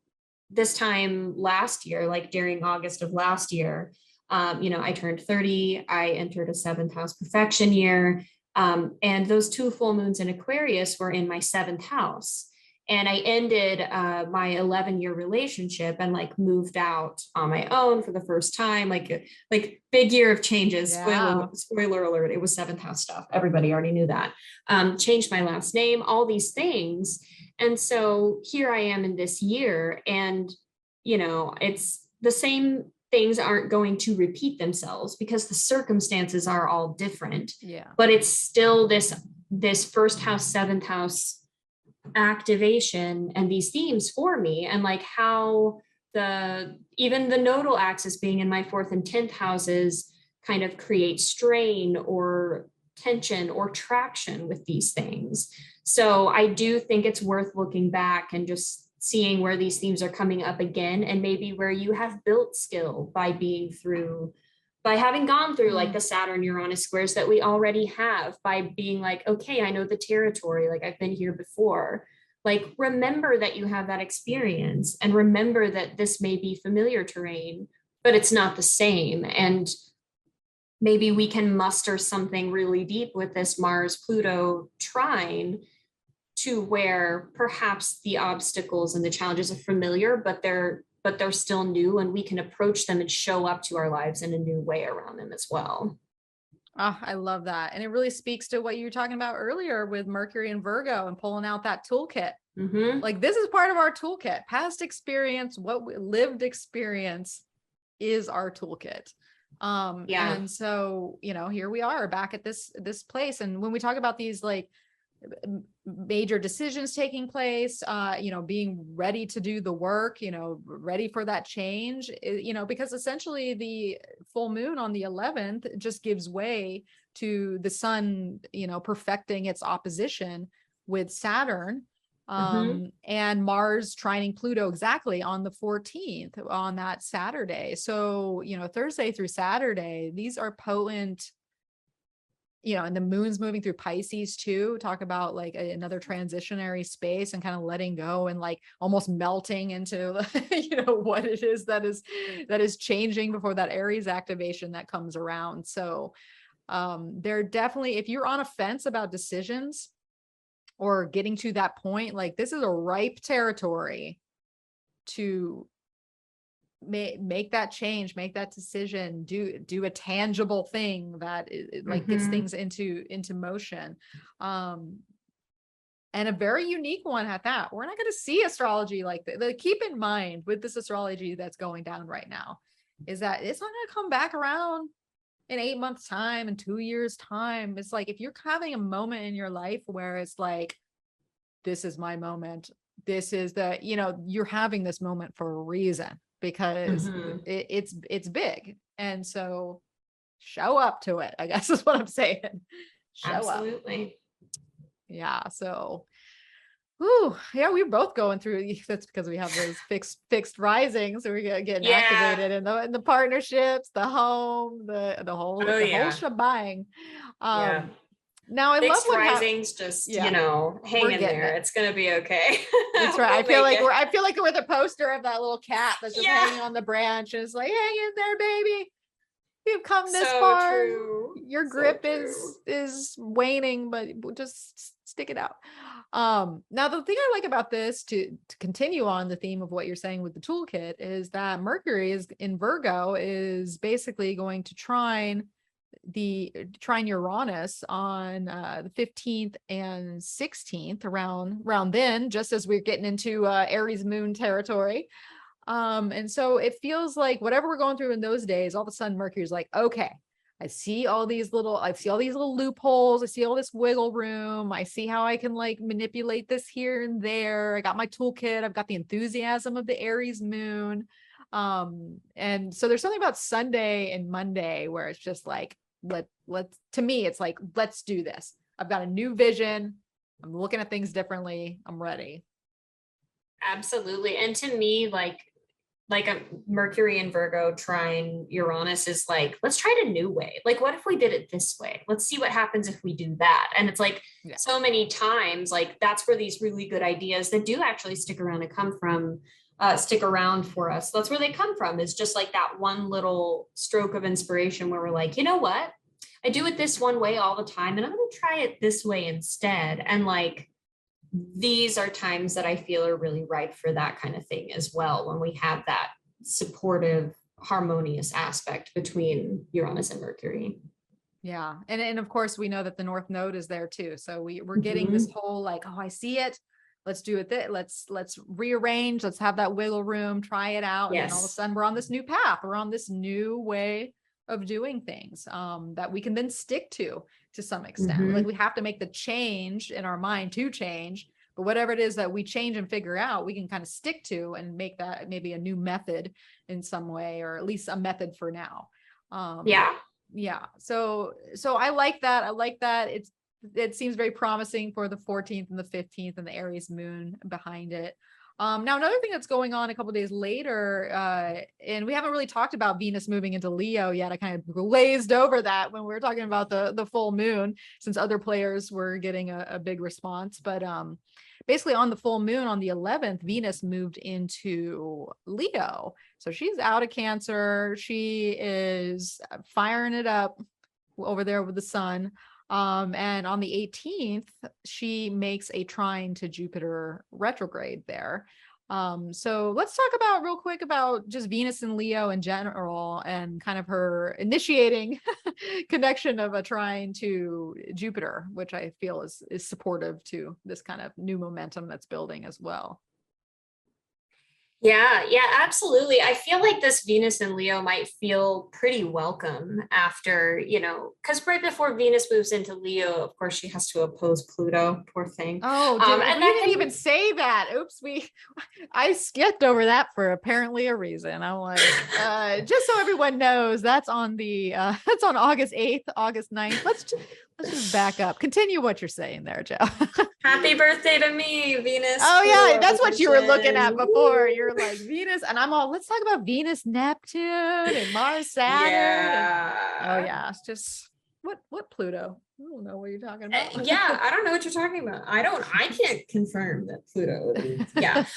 No, but that can be just really tender, And so with Venus moving into Leo, especially after with the sun's exact opposition to Saturn, when I think of like the sun in Leo in its domicile opposite Saturn in Aquarius in its domicile, I think of these like core solar things like pride in ourselves and self-esteem, and how that can be really, really challenged by this cold, kind of detached and distanced perspective of Saturn that's like, yeah, but have you seen the new space pictures? You are literally a speck of dust. You barely even exist in the grand scheme of things.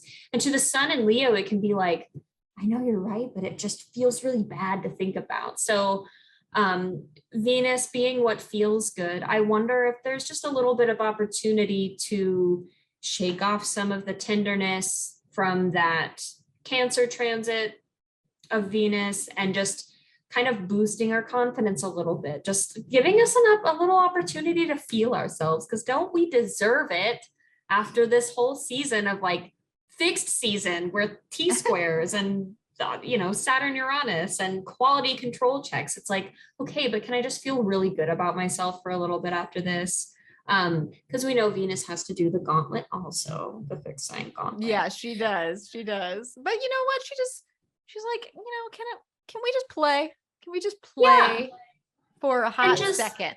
Yeah, and just remember our joy and remember that, we do have to follow our passion towards whatever the North Node is drawing us toward, because she's still in charge of this area where the North Node is. So I wonder if this is like another aspect just that you brought up in the very beginning that's been really sticking with me in my mind, this idea of what lights us up and what are we passionate about. And the sun can bring that to us, any planet in a fire sign really, but there's something unique about Venus, the planet of like joy and pleasure, being in this illuminating sign of Leo. And kind of, I wonder if it's partially with the trine to Jupiter being a little bit about like finding the gratitude for ourselves, because we have been probably busting ass and dealing with a lot during this fixed season, especially with these lunations, with the sun being past the opposition to Saturn and whatnot. Maybe it's a little bit of a breather and a little bit of a welcome feeling of, you know what, I've actually done a pretty good job here. Like all things considered, I'm kind of feeling myself about it. Which I have a feeling will be welcome. Yeah, I love it. I feel like, Venus and Leo, this is a bold Venus. This Venus, she's like, I'm gonna strut my stuff. I'm gonna do my thing. I've got that Jupiter juice behind me now. I've been through, Mercury has now like opened my eyes looking at things different with Uranus and the North Node here. And now Venus is just kind of stepping into that more. It feels like, whether that's through play and lightening up, or through creativity, or just following your passion, or being bold in your relating style, or maybe even speaking out or easily speaking up for the things that you want, or the things that turn you on, or, like all these types of things. And it's interesting that Venus is, we haven't really been talking about bounds or anything, but Venus is in her own bounds. And Jupiter's in Venus's bounds too. So it's like, it feels very, Venus is like, okay, I'm large, I'm in charge. If you wanted to try out a new style or something, like kind of put forth, like just kind of flare it up a little bit or try something new, this seems like a great day to give it a go.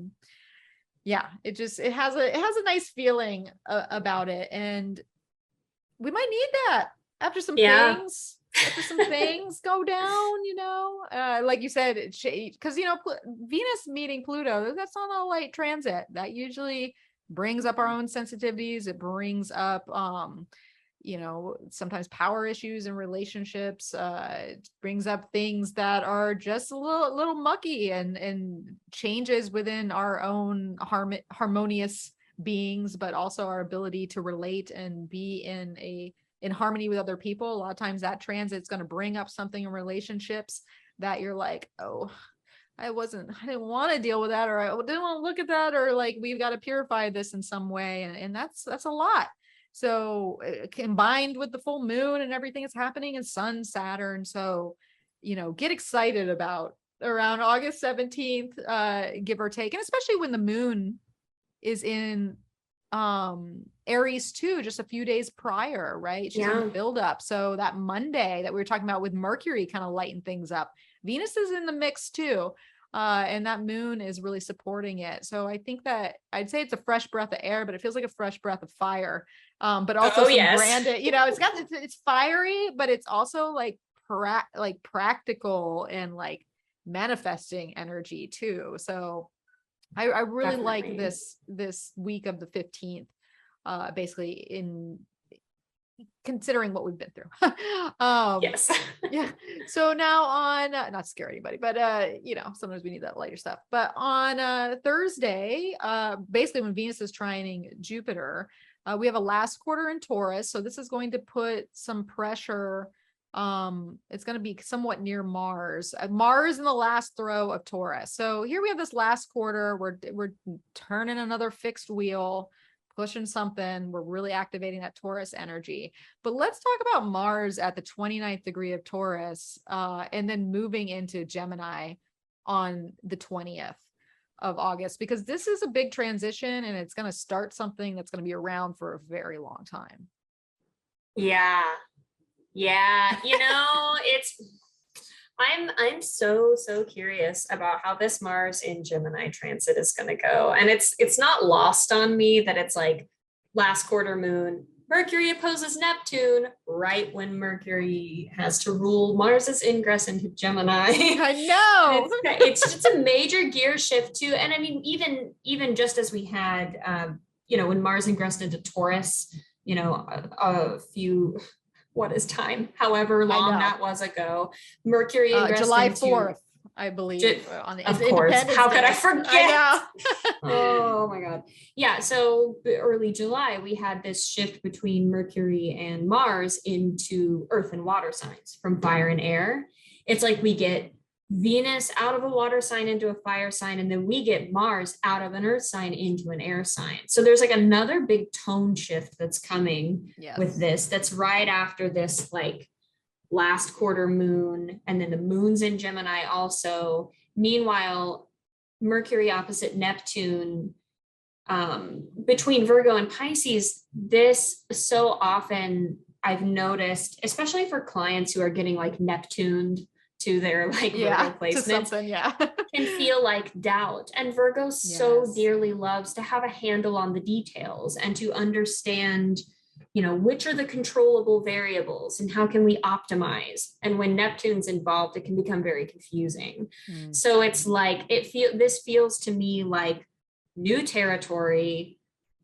That this is a new chapter of whatever it is maybe we found our courage for and mustered something deep with the Mars Pluto trine, and now it's like you're gearing yourself up and you like open the doors and like the inside looks like nothing like what you thought it did, or there's more going on and suddenly there's new information, and like it's going to be this process going forward with Mars of like how to navigate all this. And maybe we're enlivened by Uranus and Mercury Uranus and all that stuff. And we are really eager and excited to pursue new things and be curious about new ways of doing things. But I think the part of the danger with Mars in Gemini is getting our energy scattered by too many things, too many options, or feeling like we have to do everything at once now, which is a surefire way to just spin your wheels and run out of gas. And then, then where are you?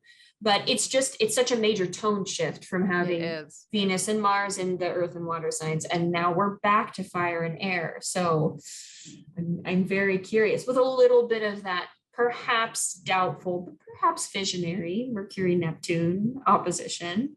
Inspired 1 minute, totally doubting and in uncertainty.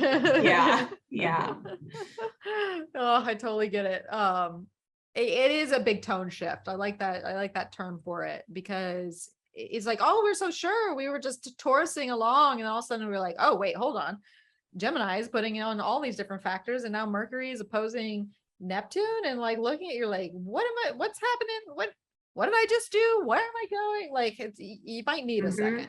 And don't, take everything that's going through the mind with a grain of salt, around the 21st and the 22nd, because there's just going to be confusion in the air. There's going to be interesting speculation going on. There is the visionary quality, that Mercury Virgo can really piece out too. So this is a thing that could happen here. Like maybe you get a grand vision, you can piece it out, and then you can really focus on it with the trine to Pluto.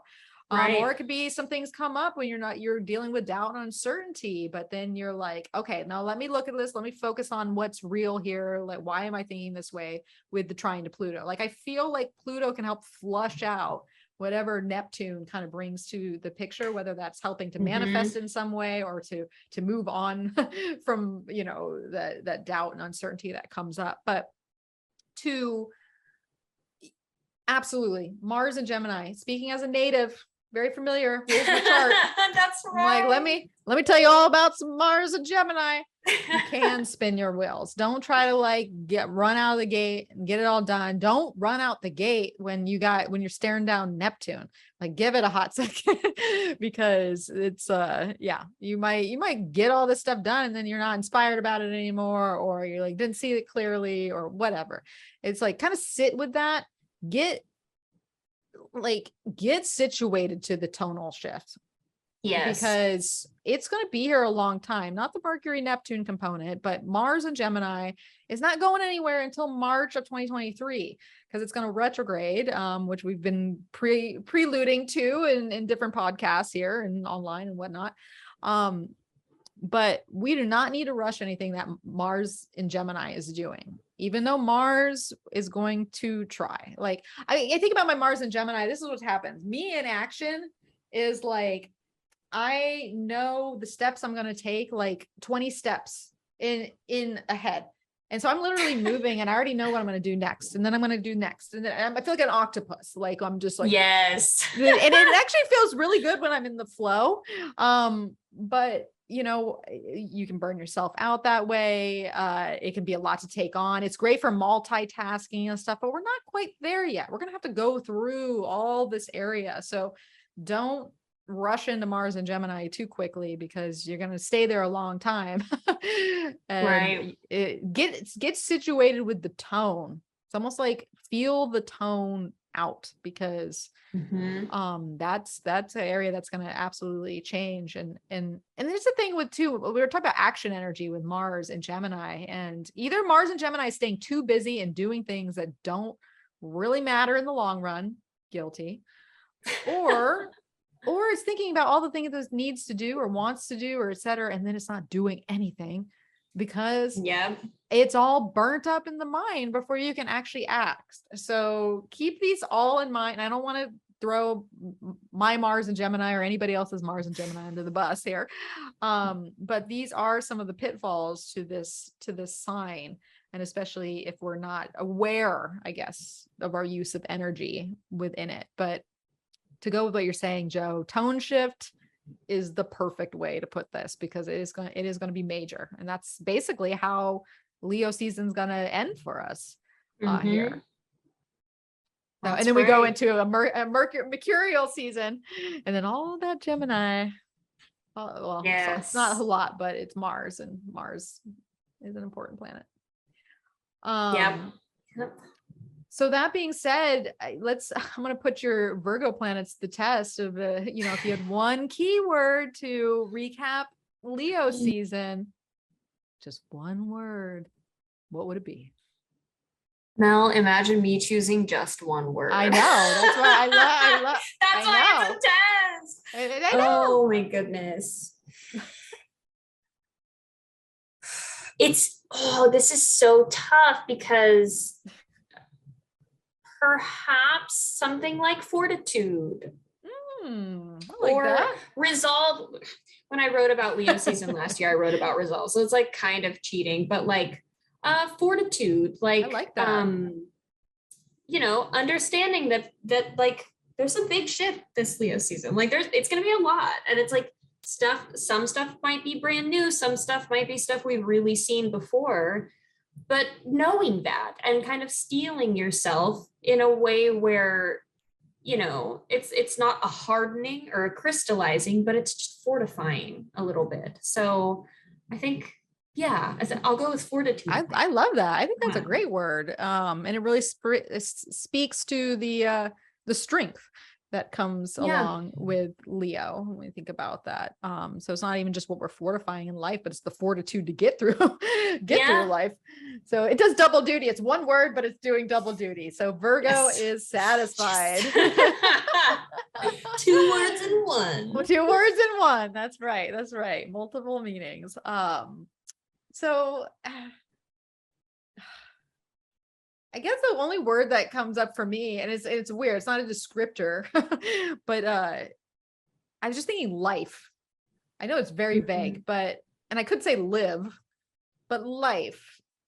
It's like I want to be very aware of what that is, where that lives, what that means within me, like, it's like, there's a vitalness to it. And so if I add a little descriptor, would be what gives you life, right? What brings life to you, but just life, like what does that embody in the self? I think that's what I would go with.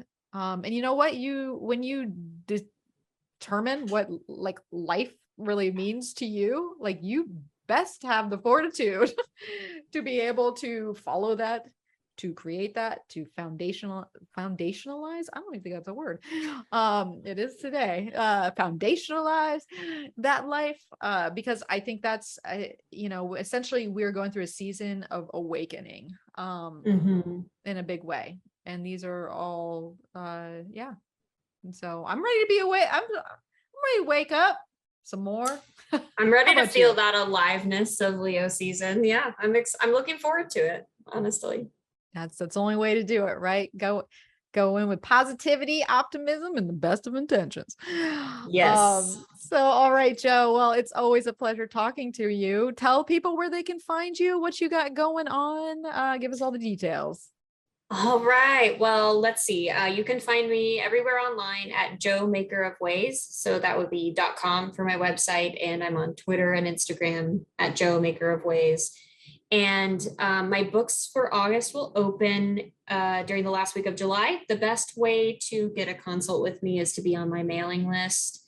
I booked up kind of quickly for July, so I'm not really sure what's going to happen for August. But if you're on my mailing list, you'll be busy link first. I think with the T square and my angles, I will be busy. So that's the best way to do a consultation with me. You can read all about like the kinds of consulting work I offer on my website. And other than that, I'm just plugging away on that. I'm hoping to do more writing this season as well. And you'll find all that on my website and on social media. So go seek out Joe. Go find that maker of ways. Just carving a path. Doing my best. And you're probably going to hear a little bit about The Hobbit, just so you know.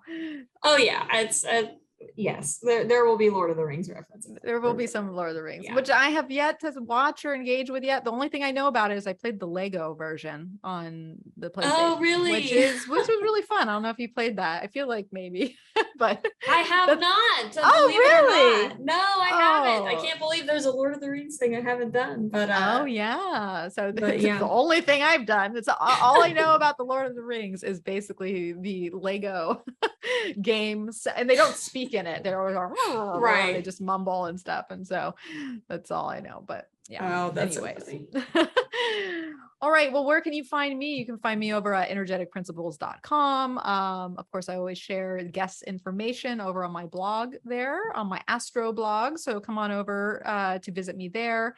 You can visit me on Instagram at Energetic Principles, and basically at Energetic Principles anywhere you're going to find me.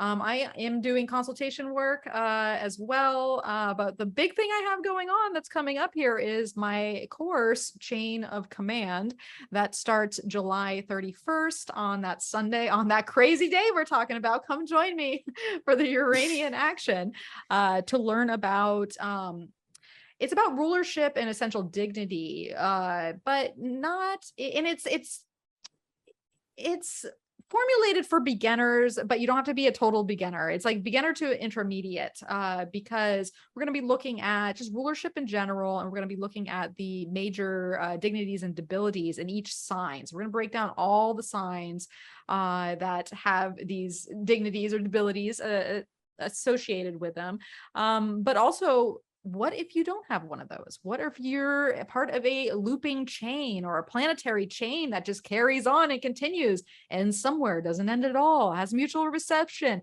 all these types of things we're going to be diving into the course with to get this planetary nuance. And you probably heard Joe and I talk about it a lot today when we're talking about looking to or deferring to.